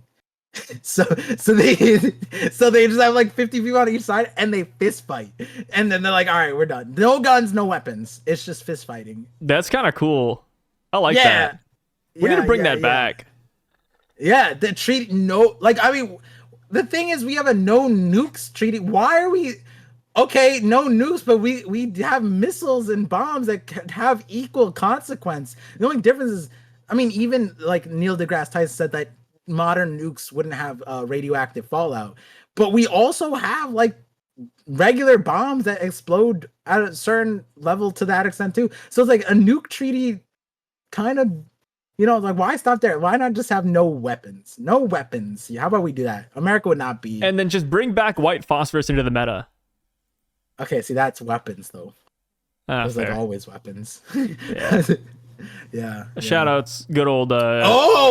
Maybe Ginko wants Brook because people don't know this. The first source of white phosphorus was skeletons. So maybe Ginko is looking to. There's not really. He could be infinite phosphorus, white phosphorus in particular. Yeah, is that it? Is that what it all comes together? I'd say I'm cooking. I'd say you are cooking, Par. I'm on fire. What is that? What is that? Oh, that's a good ass theory. No, you actually gotta do that. That's so funny. Yeah, no, I told my wife, because she was getting rid of the pan because the stick. Wait, why? Non-stick. Non-stick stuff, it deteriorates over time, and we've had it for like 7 years. Yeah, and damn. so she was getting rid of the pans, and so I was like, no, I need that. She's like, why? And I was like, don't ask questions you don't want answers to. And she's like, no, proper One Piece. Yeah, and then I thought I was gonna proper One Piece. Like, what? And then I started reenacting some of the things I'd say, and she's just like, you're so silly. And I'm just like I was sounding like, what if I cook and I'm like, and on fire, and I just pull up a pan. That shit's funny. She's like face palm, and I was just like, I forgot what the other one. And was, then your response after the face palm is, I wouldn't save you in a war. No, what the fuck? What kind of escalate? Your wife disagrees with you? She's for the streets. Like, what the fuck? Hey, you said it, not me. You're the one who said you wouldn't fight for your wife. I never said that. You said you wouldn't fight. You also inserted your wife as Ginko. I didn't do that. My wife is not a paraplegic bandage saint holy knight. But your wife. Nothing's wrong with that. Do you have something against the handicap? Yeah, no one's ever asked Sai why he's a part of the Celestial Dragons, why he has his bias. Maybe he married into the Celestial Dragon. I wish. I wish is crazy. You know how fun that would be, dude? I did it the other day. Somebody said that I did what? Somebody you said can't that say I did it and then just No. I was gonna explain. I was gonna say somebody said that I couldn't be a bad guy, so I role played as a celestial dragon for a little bit, and let me tell you, it works. Okay, role playing as wait, what the okay, you looking at your wife and saying I role played it is wild behavior. I thought you meant you role played like on stream. Are you saying you role played it in No, just like in daily life. Okay, see, but most people don't think when you say role player and look at your wife like that. You gotta try it. It's fun. Do it today. Like go see your son and treat him like he's a celestial dragon kid. Celestial dragon kids, but you're also celestial dragon, so it's like, you know. Yeah, they treat their kids really well. What do you mean? No, but like go to like a grocery store and be like, huh, you're breathing the same air as my son? How dare you? And then like, oh, so then shoot the other people? Well, don't actually shoot them. That's like violence. But like, you know, it's like, I don't know, something like that. Yeah, why? What's the why? Sai's the type of guy to go to the grocery store. You are my next wife. Drop everything. It's like, I'm married. No, come with me. That's the type of role play Sai's into right now. That's crazy. Oh God.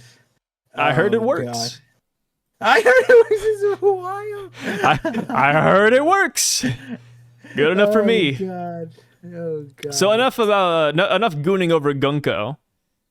Agreed. We're gonna go down and we see Saul, and this guy actually had some good ideas.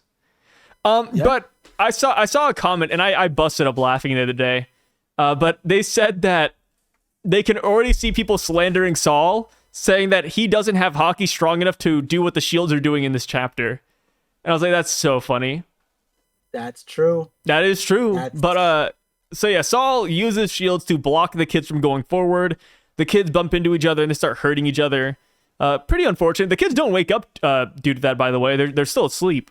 So Saul goes on to the next grand idea, and he uses lasso to pull the kids back one by one. And that's actually working. And shout outs to Saul and Robin even, because they both have cowboy hats, right? That's their intro hats. Yeah. And yeah, it's all coming full circle. How do you feel about all this? Yeah, I mean, if he had more shields, he could have just done his idea. Because Ilva doesn't get hurt by the spikes, her own spikes. The kid behind Ilva, which I'm just going to assume is Ragu. Scalda. Their name is Scalda, Par. Oh, the kid behind Ilva is Scalda? Yeah, that's Scalda. Wait, what? Isn't it a dude? The dude behind Ilva is a dude. Yes, right? Scalda. Scald? Oh, I thought it was that you were saying a girl. Oh, I thought you said she's Scalda. My bad. So Scalda is getting pricked by Ilva's thorns, right? So technically, if they had enough shields, they could just put a shield in between each of them, and then that is true. Because Ilva didn't get hurt by the front one, and by that logic, that lasso situation that happened there, the lasso would squeeze the thorns into that girl at the back, but it didn't. So either way, it wasn't that difficult. Really, like, sure, they're cowboys. We could have done that. We could have just got more shields. He could have just used Haki, allegedly, and just picked up the kids, threw them like a football. But apparently his Haki is not strong enough, like you said, to do what the shield did. And that just goes back to what I said. He grabbed those kids with the force of God last chapter, enough to pierce him. Because you gotta imagine, he's just standing still, and the kids are walking into the shield, so there's not that much force, right? So it didn't pierce him. But if he threw the shield at the thorns, maybe the thorns would pierce it. Which goes back to the whole, yeah, like if he grabbed the kids, like he was about to strangle them, I forgot like what the bay. Giant he is. Yeah. No, there's a Breaking Bad meme going, the Harbor Bay Strangler. If he did that, then, you know, or if he didn't do that, then isn't that like a kids would be Dexter fine. thing? Yeah. So there's a bunch the Bay Harbor Butcher. Bay Harbor Butcher, yeah. So right now, Breaking Bad is going viral on shorts, like clips and whatever. And a lot of kids haven't watched Breaking Bad, which is a tragedy. But the memes right now is, this is the moment. And it's just like, the meme is like, people are like, this is the moment where Walter became the moment. And it'll just be that because people memeified that. But then the other meme is, this is the moment when Walter became the Bay Butcher? What was the Bay Harbor Butcher? The Bay Have you ever Harbor. watched Dexter? No, I haven't. Okay. Yeah. a great This show. is the moment where Walter becomes the Bay Harbor dentist or some shit like that, and it'll just be like he's sort of related to Teeth in the clip. Yeah, this is the moment when he became the Bay Harbor babysitter and he's like taking care of kids. That's the current memes right now.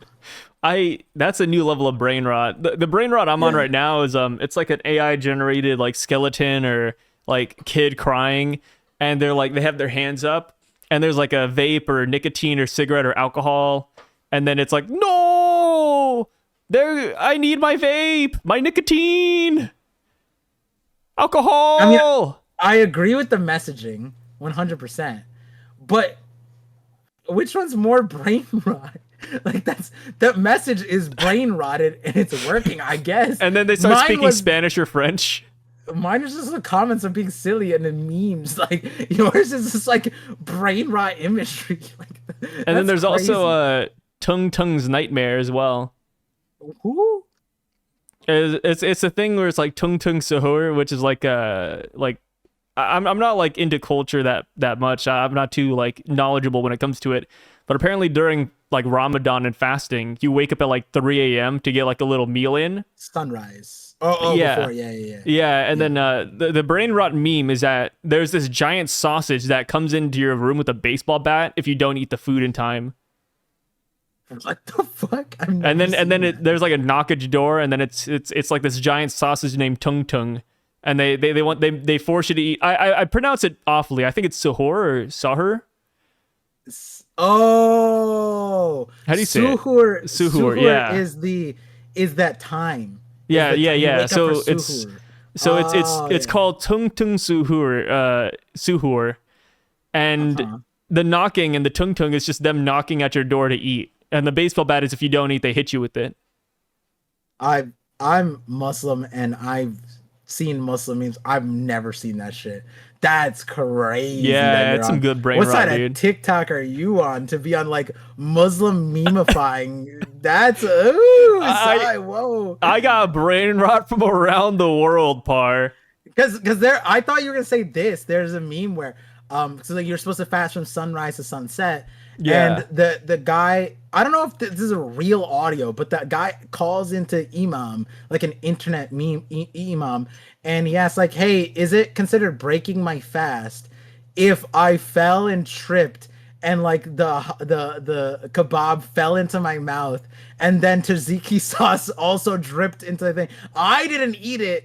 God just wanted me to eat." And then like the meme goes to the imam going like, "What the fuck?" Like and he's just like shocked. And so then like people took that audio and memeified it, and they'll just like hit the wall, a car hits them, a truck runs them over, and then like a banana hits off the windshield and falls into like the craziest circumstance.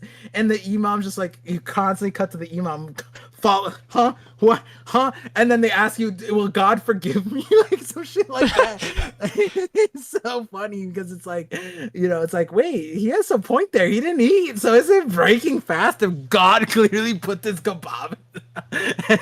And like I feel like the original clip, I don't know if it's a real clip. In the original clip, like the imam was like understanding if when the kebab fell into his mouth, but then when the guy said, "Oh, and a spoonful of tzatziki sauce came too," that's when it's like, what the fuck? Am I breaking my fast, guys? Yeah. Oh god. Yeah, that's the real memes. That's a good one. There used to be a meme like that back in the day. Like Yeah. it was like more like a Christian meme. Okay. Bible Belt, Oklahoma, because obviously like there's some people who believe you can't have sex until marriage. Uh-huh. But it was like, hey, like what if a sausage fell into my vagina? What the fuck? Like, is that technically like just having sex? What the fuck? Yeah, Was it actually about a sausage, or was that the meme? that was the meme. Bro, that's Yeah, crazy. dude, What if I it love fell memes, into- man. That was fell like the into- iFunny days, bro. You remember iFunny? Yeah. Yeah, they had like a a update at like what 6 and 12 o'clock every day. I was at the end of the pipeline. I wasn't suckling the faucet like you were, waiting at 6 a.m. like you are. That's how you know why I size like when will Pew Peas post the the spoilers. When will these people just like you're just slurping for that? So I don't know what you're talking about. I've always been fiending for the next fix. Yeah. Oh god, that's a good one. I mean, that's how it is sometimes, man. Like you can't help it. Here, wait. Before we get to the next part, I need to go get ice cream. So Power got his ice cream, and we're back. And now we're here to talk about the final part of the chapter. Isn't that exciting? Exciting, very exciting. Yeah. Oh, yeah. Oh, my God. We're still talking about Saul. Yeah, he pulls back the kids one by one, and then Fenrir comes in. Do you think that Saul, Robin, and Chopper will be able to fight off Fenrir properly? I think Saul should be able to beat it. You think so? I hope so. You're giving Saul a lot of stocks here. Already. Yeah, but Jormungand was like really small in comparison. Like Jormungand was the size of Saul. Yeah, that's true. But like, I don't know. I just feel like, what are we scaling? How are we scaling these monsters? If Jormungand, like, here's the thing: did the kid draw Jormungand really tiny on the thing, and killing him just has like a 200, like a 2000x scale up when he brings them to life, or did killing him just like, I'm the only mythical dragon, so Jormungand? No, but Nidhogg was here, and it's pretty impressive. What if? So why was it so small? What if Killingham can change their size at will? Like, what if he's like, okay, like, he spawned Jormungand outside. Jormungand was massive, but he said, I wanted to attack the people in the school, so Jormungand shrank. It's like Yasuo's blade. Depending on who wields it, the size changes. It's like Enma. So Jormungand nerfed itself to go inside of the building instead of just staying outside in a giant form and just crushing it. It's not like Jormungand was trying to kidnap kids. This is why you're not great with hypotheticals. I see what that comment meant now. I was coping. I said, no, my best friend Par, he's great at hypotheticals. The brain on this man can imagine every single hypothesis and scenario I throw at him. Wait, what? And you're telling me you can't envision a reality where Jormungand going to the school is better than him staying outside? Okay. First of all, imagining it versus I said I can imagine it, but it's not better. How do we know it's not better? Because we saw Jormungand get snuffed. What are you talking about? It's in the thing. There's no hypothetical. It went small. You cannot tell me that. But Jormungand had the dialogue bubble where it literally said, "I was so close. If only Saul and Kiba weren't here." Who had the dialogue bubble? What hypothetical is that from? Jormungand. Oh, Jormungand, size making R34 with Jormungand. That's what's happening. I'm making fan fiction. Jormungand said this, Par. Yeah. Because you know how I know that you agree with me without even agreeing with me? Because you said, well, Par, Jormungand was so small and Fenrir was so big, so clearly it's going to be more of a problem. Yeah, if you believe that, then you know for a fact that Jormungand is shrinking down to the size to kidnap the kids is worse off. But also, you have to take into consideration, a snake isn't more deadly than a wolf. You're debating that. That came out of your mouth and you're like, yikes, I just said something crazy. I said something I don't really believe in. Would you, Par, rather fight a wolf or a snake? Would I rather fight a wolf or a snake? Yeah. Is the snake poisonous? Are you racist? What the fuck? All snakes are the same and all wolves are the same. We're not going to distinguish like this is an Alaskan white wolf. Oh, this is a Burmese python. We're not doing that BS game where you get really racist on me. We're not doing the Zorro thing. What race is king? Is he a poisonous black lunarian? Like, what's underneath the mask? Is he the dark kind of winged creature? Yikes! Like, is that the same shit? No, Par, wolf or snake? Which one? We're not gonna get into the nitty gritty of like, oh, where are they from? Are they poisonous? I don't know. Exactly. You killed a snake before, but have you killed a wolf before? No, I've never killed a dog-like creature before, unless it was with a car. No, I didn't. I didn't hit a good dog with a car either.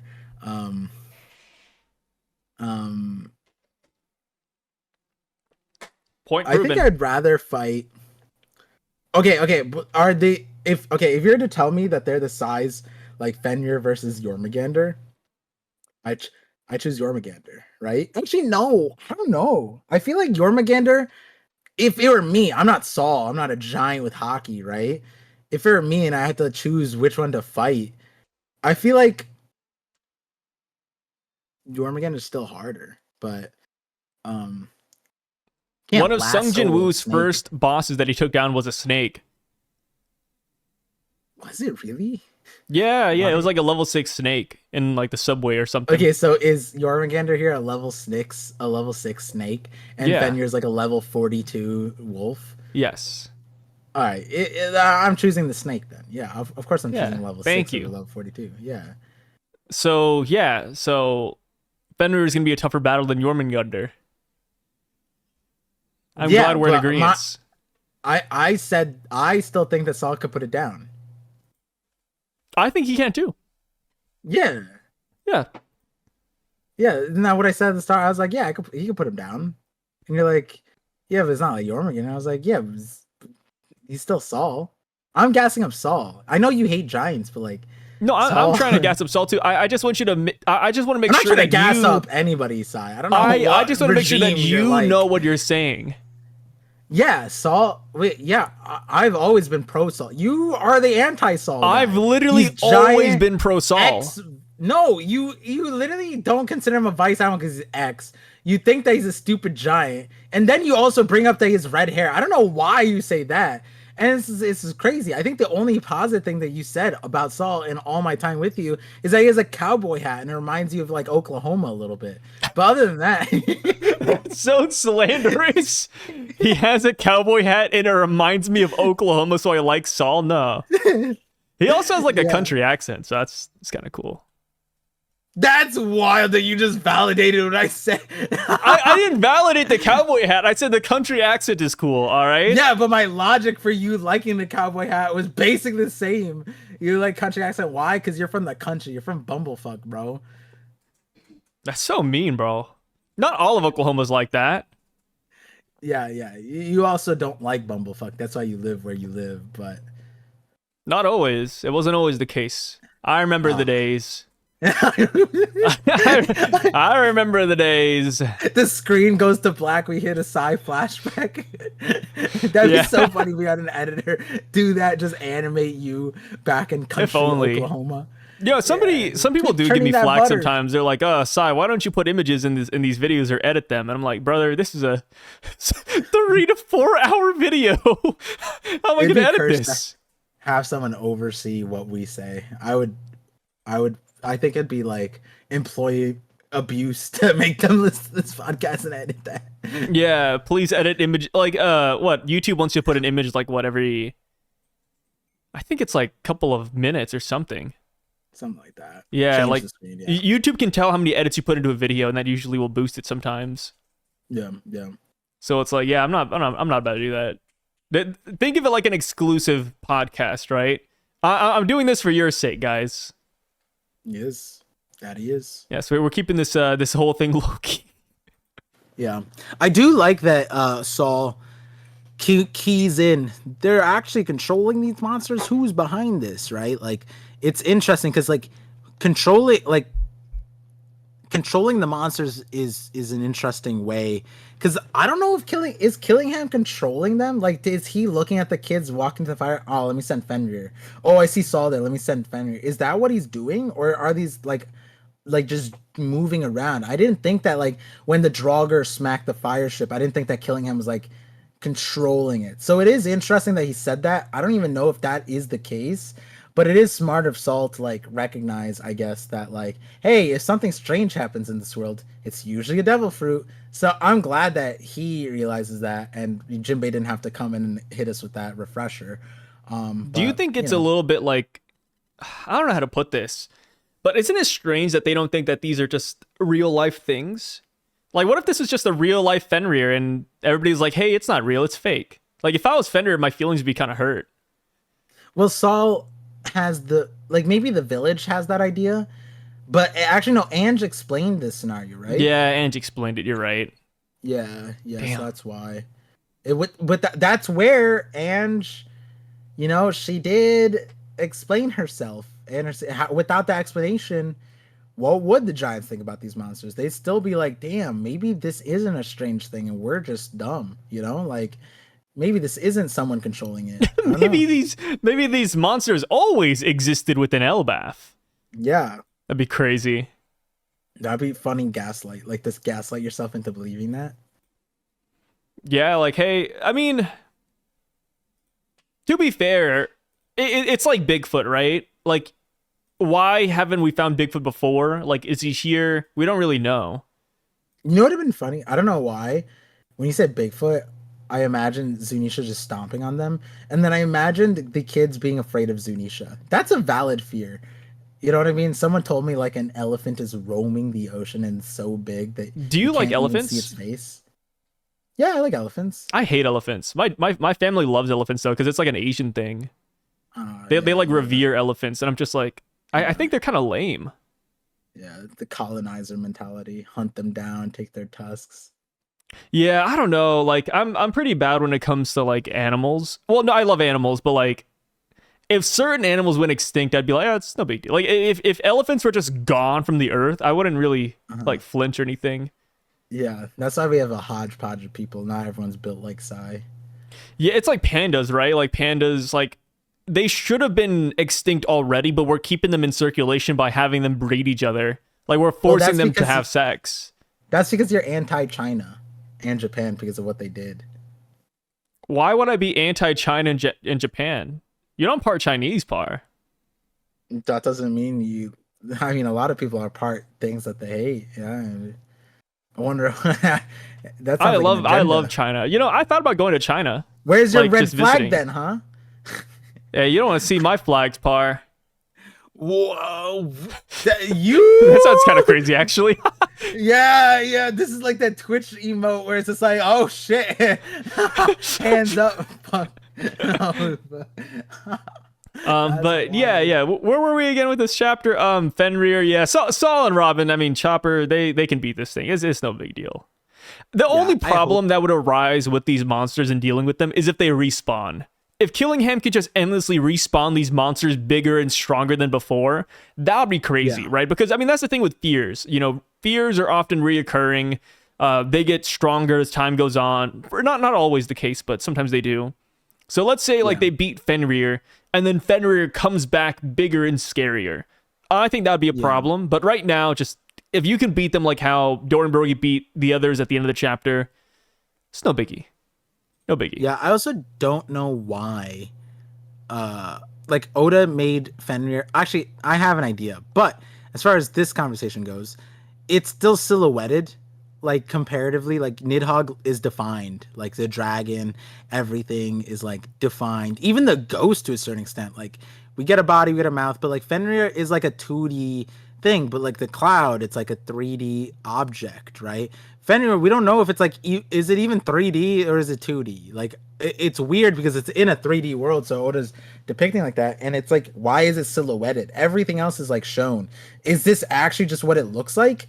Or are we gonna see like a real? Oh wait, because did you say it's silhouetted?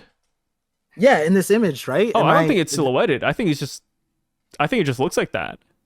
But that's what I'm saying. Look at like Nidhogg, like right. You look at Nidhogg, it's like it looks like a Western dragon, right? Yeah. Every other monster is like very visible versus this is like, it's not defined. It is just one shade, one color. Is it 2-dimensional or is it 3D like all the other ones? I think it's 3D and it's just like pitch black. That would be nuts. But also, I feel like the reason why I was emphasizing that is maybe this one is stronger. Maybe this one is different. Fenrir is, I guess, Jormungand also related to Loki in that, right, too. I mean, they're all pretty strong mythologies, right? I mean, if you had a tier list, all of them, I think Jormungand is supposed to be number 1, which is weird. Yeah. And the Nidhogg should be right behind it? Nidhogg and Fenrir are kind of like... Like, they're like tied? Fenrir was in the mythos is that Fenrir is so strong that like Odin himself could not stop Fenrir. He just kept growing or whatever. That's like one of the versions of Fenrir.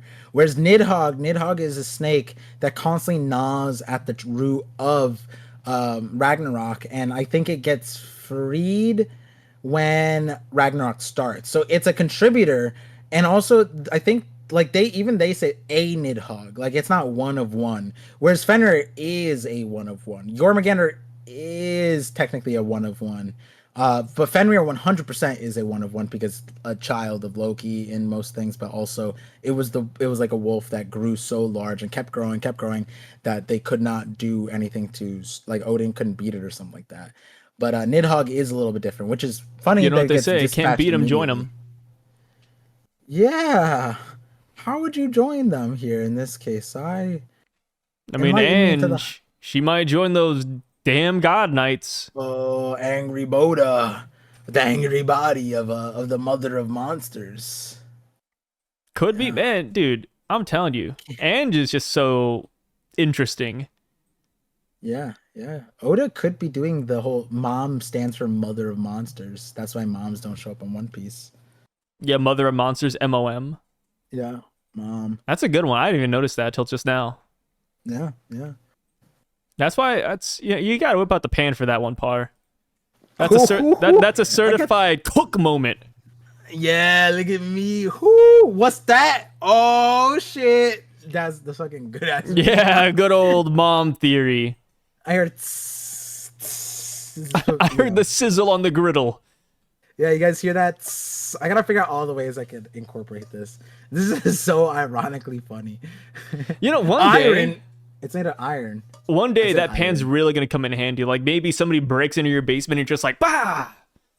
Boom! Hit him with the. Wait, who fights with the frying pan? Oh, Game and Watch.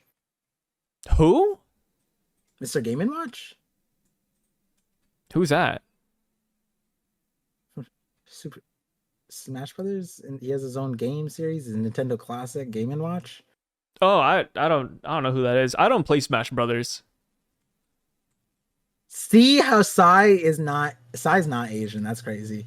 I don't like Smash Brothers, dude. Like it's just you hop in, you hit people, and you knock them off an arena. Like, no, that's not really my. I like that people enjoy it. You know, You like, play I'm happy for you guys, but like MOBA just from an X viewpoint, you literally do the exact same thing in League of Legends. No, it's just every different. single I day. just feel like those, Smash Brothers. It's like mindless combat unless you're a pro. So get good. All I heard was that. No, it just seems too like chaotic. It's not my thing. I mean, it's for the youngins. It's for the youngins is crazy. Oh shit! Damn. I mean, Damn. I see you and Brago, all the guys. They love Smash Brothers, but it's just not my jam. Yeah, no, it's just because we come from an older era. We just appreciated like the simple things in life. Smash Brothers was probably like it was like a revolutionary. That's why like Rogers Base, Brago, me. I'm over We here value playing those more things. sophisticated games like Honey Pop. See, this is how Psy's like more Gen Z than whatever I am, or like I just can't relate to. Sometimes Psy says these things, and I just like. Yeah, he just relates to like 18-year-olds probably.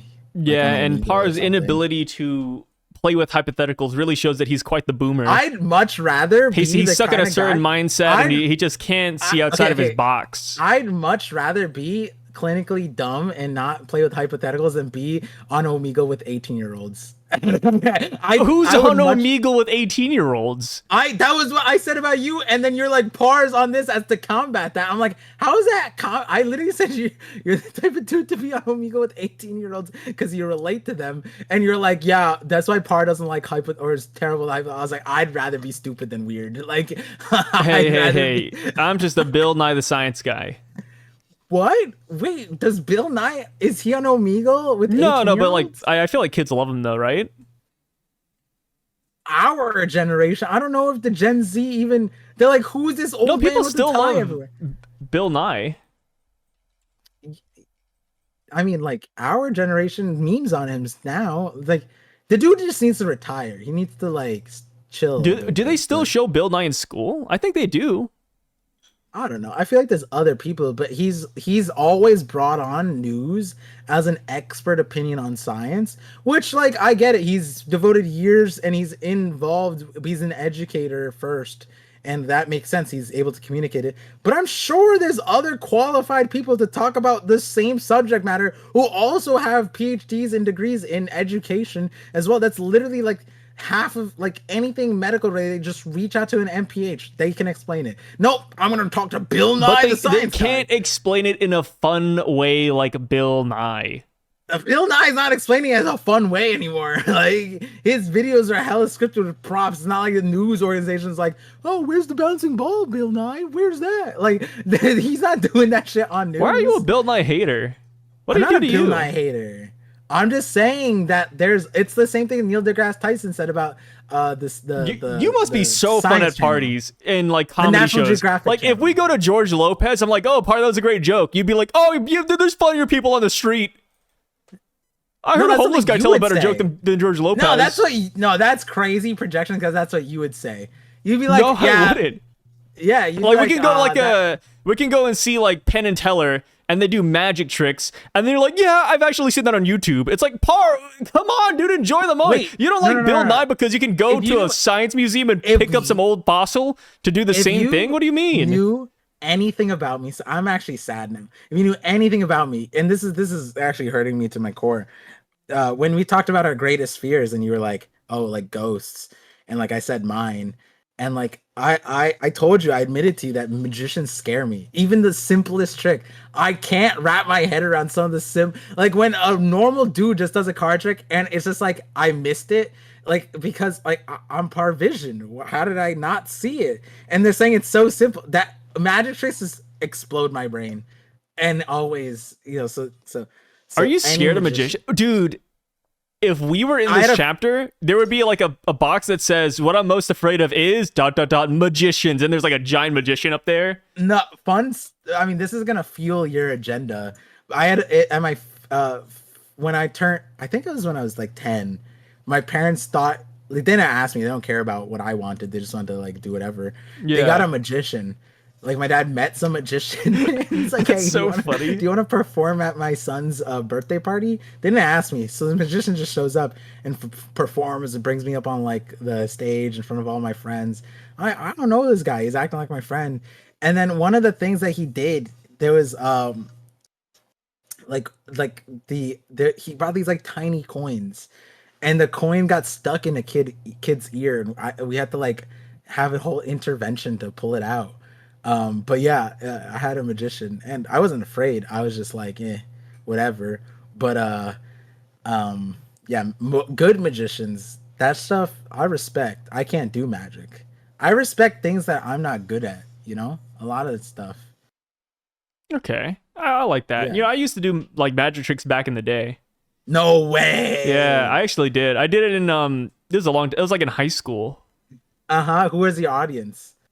I used to do it to try and pick up girls. It never worked. But I used to like have a deck of cards and like a lot of props and stuff. And it was always good, but you know, it's always like sleight of hand plus like angles. So I would always like drop like a little crowd around me, and the minute they start standing behind me, I'm like, oh, I'm screwed. Like they're gonna see it from this angle, and it's not gonna look impressive. Like they're gonna realize the trick. So I goes, and for my next trick, your phone number appears on the back of this card. Like shit like that, bro. I can see that the punchline, and you know that's real. I had balls back in the day, man. I can't imagine doing that nowadays, but yeah. Oh God, I knew what you were. And your surprise, your phone number. Sounds so stupid. Okay, anyways, we cut back to the Western Village. The Giants are losing to Nidhogg and a giant ghost with a hat. And that is when Dory and Brogy show up, beat, it looks like 2 or 3 monsters with a single blow. They evaporate, and yeah, they're here. They threw up their alcohol, and Yasan is here as well. They're going to join the fight. Exciting things, huh? Yeah, that extra monster That apparently is the Loki looking one.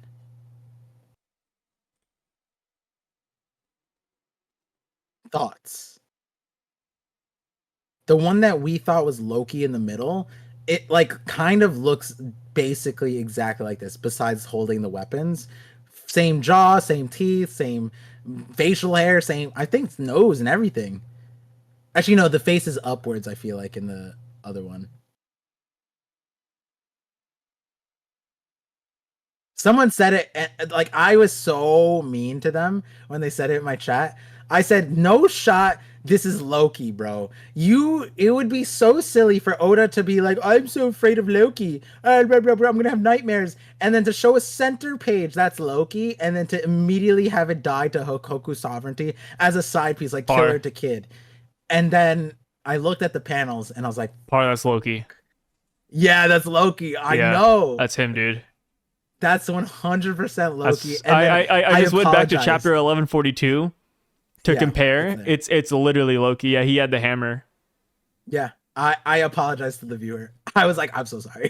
So Dory you have to understand where I came from. And Brogy used one Hakwaku sovereignty, destroyed Nidhogg, a ghost, and Loki in one blow.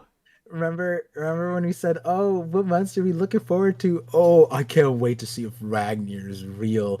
Oh, let alone Loki and Nika, Ragnar. Oh, and then we don't even get that. The guy dies before. Yeah, you were so excited for that too.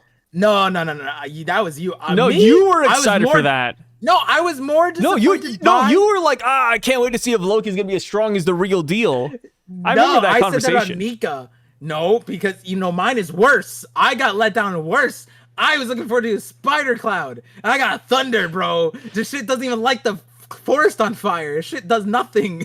It's not even going boom. Like, I would give it a little W if it went boom every time it went boom, boom, boom. But it doesn't do shit. But I don't know which one's more disrespectful. The guy's fears thunder, and it looks like that, or Loki getting dispatched in a Hakoku sovereignty. That is egregious. Right? Like, that's crazy. Yeah, it's pretty bad. It's like insane. Yeah, it's pretty bad. Yeah. The one monster... do you remember... There's one monster that we have not seen yet that was mentioned. Do you know what it is? Oh, no. I was going to say Big Mom. Big Mom. Oh, yeah, Mom. Yeah. That's... I mean, there's a couple of other ones in the background from 2 chapters ago that we haven't seen yet. But Mom was the only one that was, like, mentioned by name that we haven't seen. No. I admit, okay, here's my admission. When I was very abrasive, and I admit that, I'm coming front, and I could not believe that this was Loki to the viewer. I said, I sooner believe that this is some dude's hairy mom or some shit, and they just cooked her ass in the first thing. And then I looked back at the thing, I was like, oh no, that's just Loki sent them my hairy mom. That's freaking wild.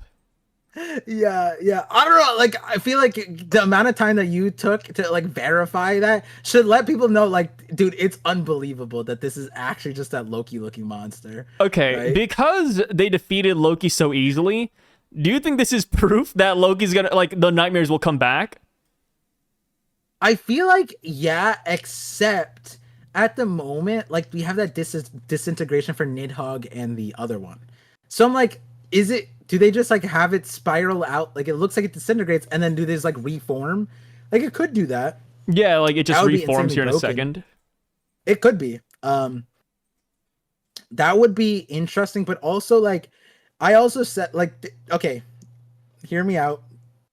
If that is the case, if this is what happens, a Hakoku sovereignty takes out 3 monsters all at once, and they regenerate. This is honestly more annoying than the Gorsei. Like, oh, Papar, they regenerate. They're really strong. No, they're not. Like, it's just annoying. They're not strong, they're annoying. And, like, I get it. There could be a trick to the power, whatever it is. Like, Killingham has to, like, get tickled on his feet or some shit. They can't, like, spontaneously. That's such a weird one. Tickle on the feet? I don't know, dude. I don't know. Because how'd you come up with that?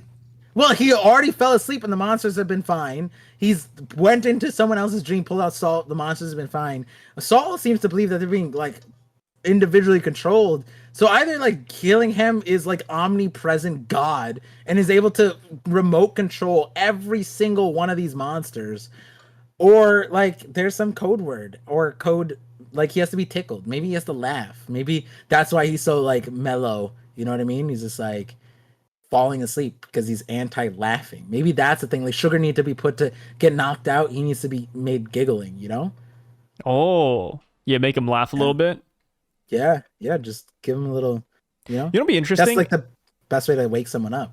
What if they all share damage with Killingham? Like, or not like you beat the monster and Killingham feels it. But what if you hit Killingham and all the monsters feel it? Oh, reverse. Yeah. Like, let's say let's say Usopp fights Killingham. Usopp hits him, and then all the monsters take damage. That'd be kind of cool. I'd hope so. That'd be the limit, right? Like, why did these things constantly regenerate? If that were the case, though, I'd be kind of sad because then that would be the greatest fuel to the whole Emu gave the Gorosei power. So how do you stop them regenerating? You just start tickling Emu's feet, and then they stop, right? Like, imagine that the Gorosei are mid-fight, and then they hear Emu start laughing, and instead of like, oh wow, like that's crazy, they like horror drops on their face because they know that they're no longer immortal. Because once Emu starts laughing, the power stops. And they're like, fuck, we gotta stop Emu from laughing. Quick. It's like the reverse of Shirahoshi when her brothers were trying to distract her from Otohime's death. They're like, fuku, fuku, fuku, boshi, something like that, right? And they're like doing the Hawaiian dance like this, and they're trying to make Shirahoshi laugh. It's like the reverse. They have to like make Emu cry. Start beating up on Emu. Like, stop laughing, stupid kid. You know? That'd be crazy. That would be wild. They start beating up, tickling Killingham's feet, and then the monsters stop regenerating or get hurt. That's interesting. Yeah, that'd be something. So now that we're done with that Parvision classic, how do you think this is? No, joking. How do you think this is gonna go down? So now that Scopper's here, Dorian Brogy, they say leave the beast to us. You guys take care of the rest. Do you think that includes Scopper? Do you think Scopper's gonna like resign himself to just fighting monsters only, or do you think he's going to go after the Holy Knights? I mean, Colin is still here, yeah. Yeah, Colin is here somewhere. We don't know what's like where they're going exactly, which is really strange to say because like they're not far from the action. Like the action was literally in the village, and that's where they all were. But they took off on a ship, so they're going somewhere. They could be going to the school. Yeah. They could be looking for whoever's doing all this. And if that's the case, like we're about to have Colin versus the God Knights pretty soon. So we might actually need Scopper on that battlefield. Yeah. But like they're like the Straw Hats and Colin didn't like. Yeah, they just set sail. They shouldn't be so far away that Colin can't see his dad, right? Because that's just like insane. Like we just need them to meet. You know what I mean? But, like what if a lot of time passed? That's true. We did cut away from it. So, yeah, Colin could be away. And then maybe Scopper goes, where's my kid? And then Scopper goes after Colin. That could be it. I could see that. Instead of like him, he goes after Colin. Like he asks them where they go. Oh, he went with the Straw Hats. Oh, the Straw Hats. Oh. He asked where Colin went. The other Giants go, He went with the Straw Hats, and then Scopper, using his assumption versus Zoro, he found us. Or for Luffy, his crew is really strong. So when he hears that Colin is with the other Straw Hats, he goes, "Oh, he's in good hands. He's safe." Little does he know, he's with the weakest Straw. Oh, actually, no, he's not with the weakest per se. Yeah, Jinbe's there. Yeah, damn, Jinbe is competent. Fuck, Jinbe's kind of cracked. I want to see Jinbe fight, bro. Do we think that Jinbe fights the Holy Knights? I hope so. He didn't fight anybody on Egghead, and he only fought Who's Who and Wano. That's true. Yeah, I think it's about time we get a Jinbe fight. Nah, you're right. Yeah. So we could get like Jinbe versus. Okay, so we have Nami, Brook, Usopp, and Jinbe. Who do they fight out of the three God Knights? I could see Jinbe versus. Well, Jinbe versus Sommers for a little bit, maybe, or Jinbe versus Killingham. I just want to back up one part real quick, which I was saying this to Dax too, which is that like someone was asking like, oh, who's Usopp's opponent here? Because surely he has an opponent here. And then that's Yeah. where I brought up the thing last week too, where it's just like the God Knights right now are so bloated that like you could have Usopp versus like a component of Killingham's power.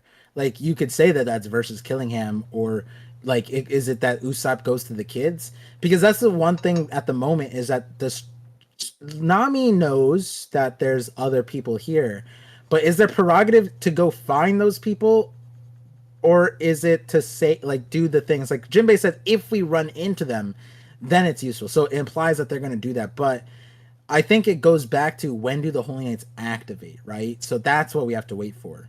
And so if and the reason why I back it up there is that where do these Straw Hats go? Do they go to the kids? Do they go to the fire? And if it's to the kids, then I think Summers or Gunko. I think that would make sense because Killingham is still active. Like he has a group of kids. No, wait, no. Gunko would have to sleepwalk the other kids over the next group if they die of the fire. So maybe that's why he can't go. No, but he's so insane. I don't know. It's weird because who like again the point I'm asking is like, does it seem like all of the Holy Knights would mobilize for the group or just one? Oh, that's a good one. I feel like it would just be one against the group. Yeah, that would be a flex, wouldn't it? Yeah, like I don't think that like they're saying at the dinner table they see a group of Straw Hats, even if Gunko recognizes them and pins them out before. I don't think they're playing a game. I don't think they'll be like, oh, it's no fun if we all go. Here, you go first, right? That's like the trope. So and it's not different than what you're saying. Who am I choosing? But what I'm saying is, depending on where they go, that might change things. I feel like Sommers, like you said, he might actually be the best choice because he's the most free. I feel like Gunko's like Yeah. guiding the kids, and Killingham's like managing monsters. I feel like Sommers would make sense.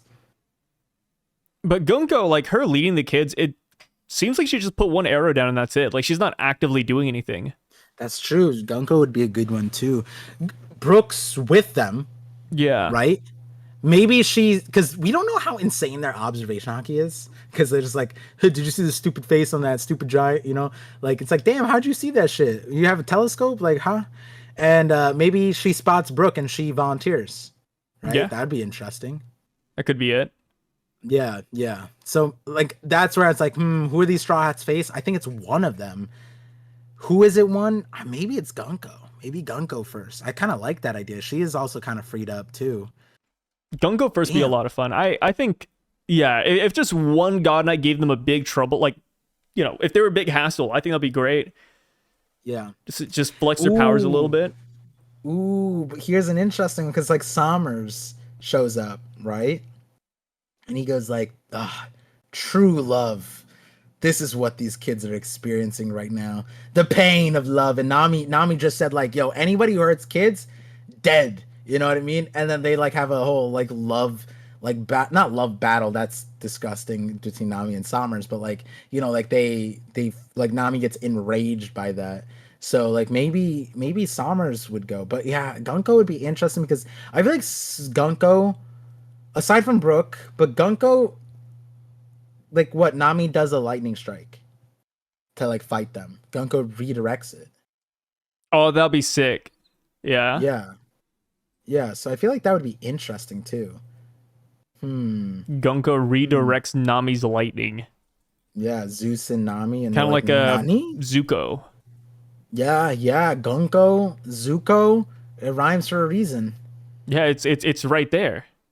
Is it what right? Is that a par vision? A par vision theory? I cooked one up. That was tasty. Yeah.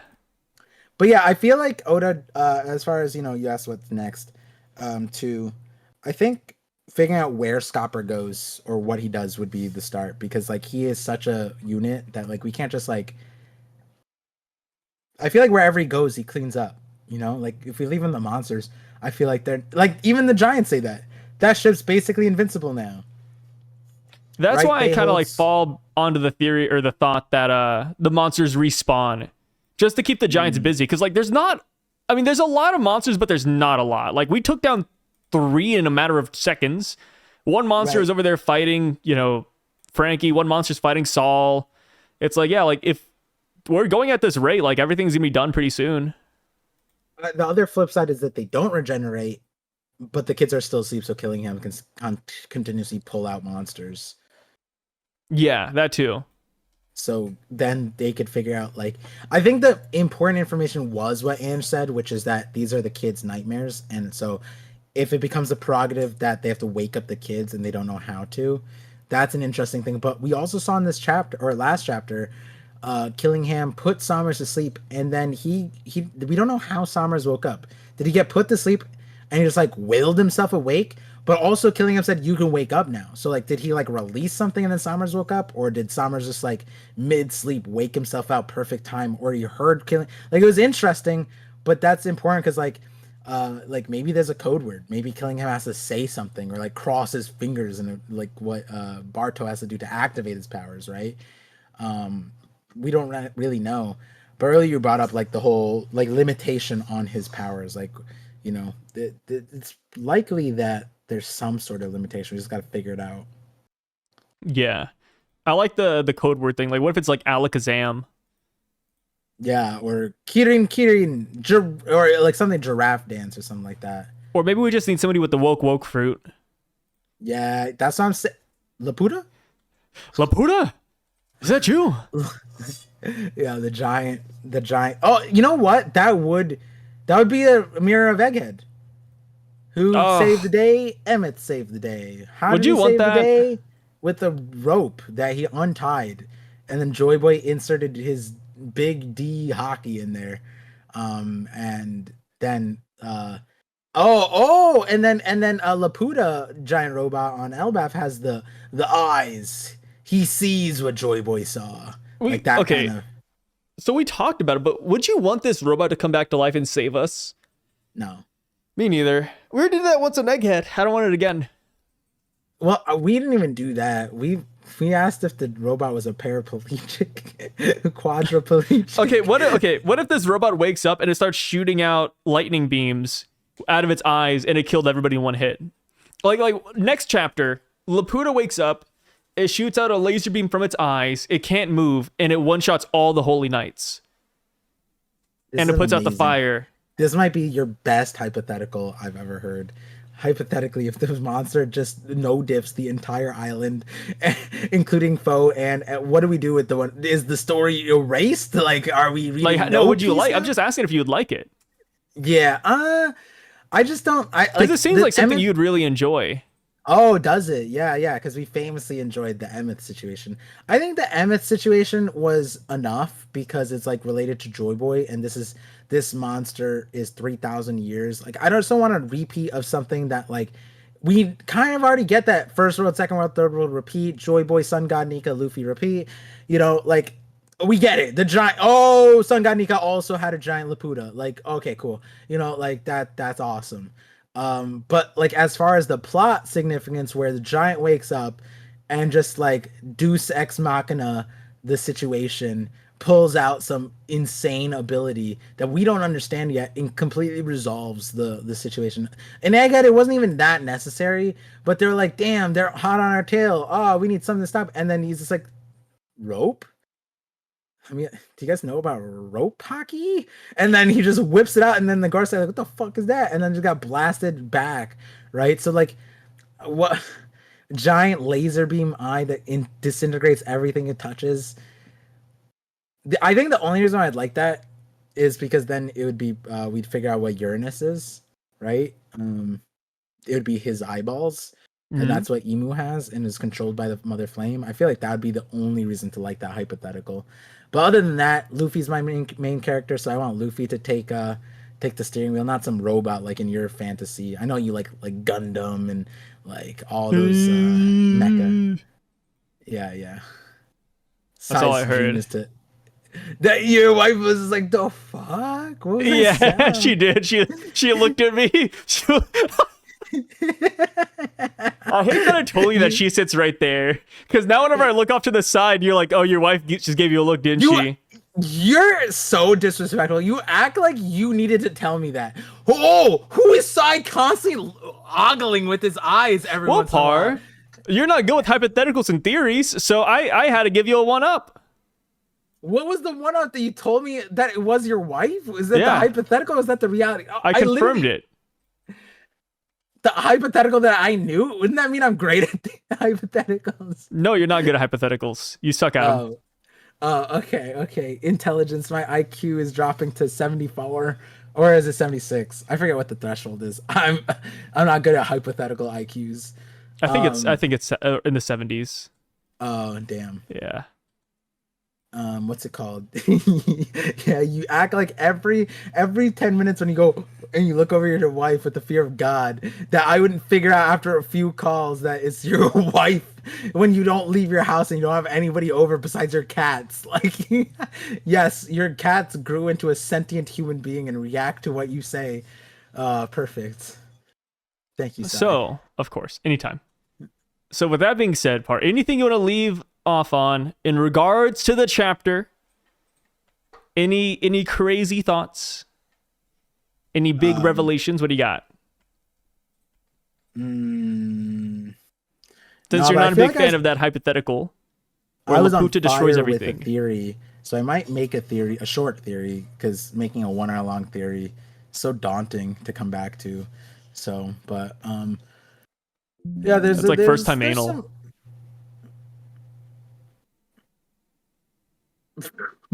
It's daunting to come back to. That was a crazy line to say for like first time. That's the first thing that popped into my mind. Yeah, Sai, who are you looking at when you say? Shut up. Oh God. Nah, I think like I feel like I'm a passenger princess right now with Oda.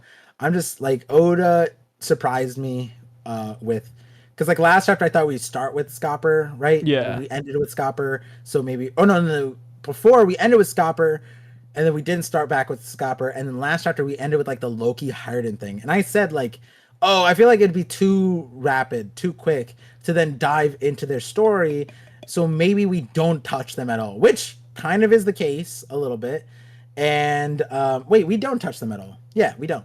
And so like it is interesting because like now does Oda go to the Loki Harden thing, or does he stick with like a Scopper situation? And he touched on everybody else, so it's like I feel like maybe he'll flip-flop the chapters. And it is kind of, we're in an odd spot because every chapter changes so much, because we don't know the parameters here. We don't know Killingham's power scope, we don't know his weakness, we don't know anything really. So like it's very different than theorizing chapter to chapter early One Piece, or even like Wano One Piece, where it's like, oh, King is strong, he also has a pterodactyl fruit. His pterodactyl fruit is not going to really mean much, you know what I mean? And if you had said that disrespectfully, you're not that wrong, right? Versus here, it's like you can't really do that with any part of anything. Like Sasaki being like a Triceratops or whatever, that now would have mattered, because it's like, no, his Triceratops also like is dream manifesting. What's the code word to wake up the kids? Can you enter the dreams? Can Brook affect them? We don't know. But I know how Sanji fights a dinosaur. He kicks it, right? Like, but I don't know how these kids wake up. I don't know how they even fell asleep, really. Like, we don't know any of how it even happened. And Oda's just kind of like not letting us really into that, and he's just kind of like having us, we're like in a whitewater rapid not rowing, whatever it's called, when you go in the thing and you're just like, whoa, and you just have to deal with it. If you stick around and you'll flip over your tube, you have to just roll with the punches. I think that's where we're at. So I have no idea what happens next chapter, and I feel like I said that last chapter and the chapter before.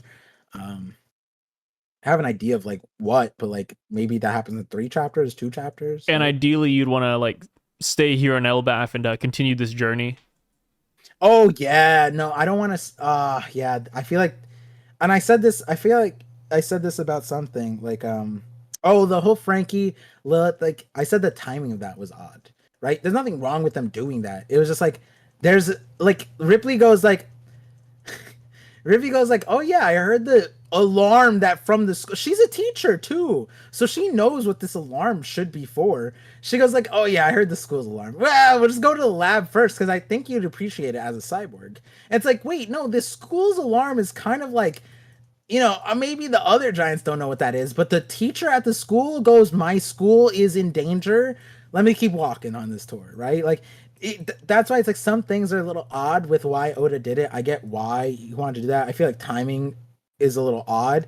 Oda kind of brought the monster here, so they deal with the current circumstances. And I said this about the Loki Hiredin thing. Like, if next chapter, which is this chapter, had went on that, I'd be like, it's a little too quick. So there's a world where Oda pauses this and goes off, but I wouldn't like it. I feel like it'd be awkward. I feel like the best segue to that would be Holy Knights, though, because then Oda could just be like getting like Gunko gets a call from Shamrocks. Shamrocks is at the Holy Land dealing with some Revs type thing. Lafitte is there, and then we get an update on Revs and Blackbeard, right? Like that would make the most sense to me. Is that out of this world? No. Is it related maybe that's how we end up choosing who ends up fighting the Straw Hats, right? Like one of them has to take the call and they're distracted and they have to figure out some other thing, so who knows? Or maybe Gunko reports the Straw Hats are here and so they send more reinforcements. They don't have to report it. They could just summon them. Yeah, that's true. But I feel like Gunko had to report. Like, it's not like Gunko chose Sommers and Killingham. I feel like Gunko reported, called for reinforcements, and then they're like, okay, put Sommers and Killingham in and take Shamrocks out, right? Because I doubt she made the executive choice to put Shamrocks back, right? Yeah. So I think the report would probably, but you're right. Like, she could just summon them. Yeah, if they if the God Knights really needed help, they could just boom. Here's all the God Knights. She could probably even realistically summon Shamrock back in here. Yeah, it'd be sick. I just thought about it. If another Holy Knight was a Brook fan, and she's like, "Oh my god, I summoned you because Brook is here," and then they like start fangirling over that.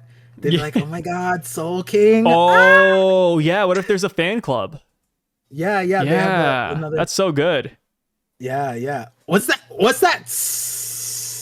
Dang, Potter's actually not bad this week. What the hell? Dude, cooking, man. Not bad. Yeah. Oh, you said the line. You said the phrase. I'd expect no less. Yeah, then the Yon cook par. Woo! We haven't met the other three. It's because one of them is just par. Yeah, and I beat the other one with my frying pan. Well, fried them up. On that note, that's the end of today's video, guys. Thanks for stopping by for the Parcast. Again, apologies, I was not in for Par's live stream. It was just poorly timed. We can't control when TCB drops. Yeah, I wish we could. Yeah, appreciate it nonetheless. Yeah. No, this one was one of the ones that because you could have told me about the robot thing. Because he was coming. I should have messaged you, be like, "Hey, brother, it's a robot, man." Yeah, from a movie I never watched, but I believe it 100%, baby. Yeah, I never watched any of the Ghibli movies. The whole Ghibli thing. I'm not a big Ghibli fan. I think I watched like a few. I haven't like gone out of my way to watch them like because Studio Ghibli though. But yeah, it's good stuff. Art, animation's good stuff. People have been the whole Twitter slop about the AI. Oh god, Studio yeah. Ghibli. Yeah. That's a topic for the 50-50. Yeah. I wish he had came in and told me about the robot. I didn't see the vision. I like it though. It's an interesting plot line. But yeah, thank you guys for listening. Appreciate you guys. Peace. And we'll catch you guys later. Peace out.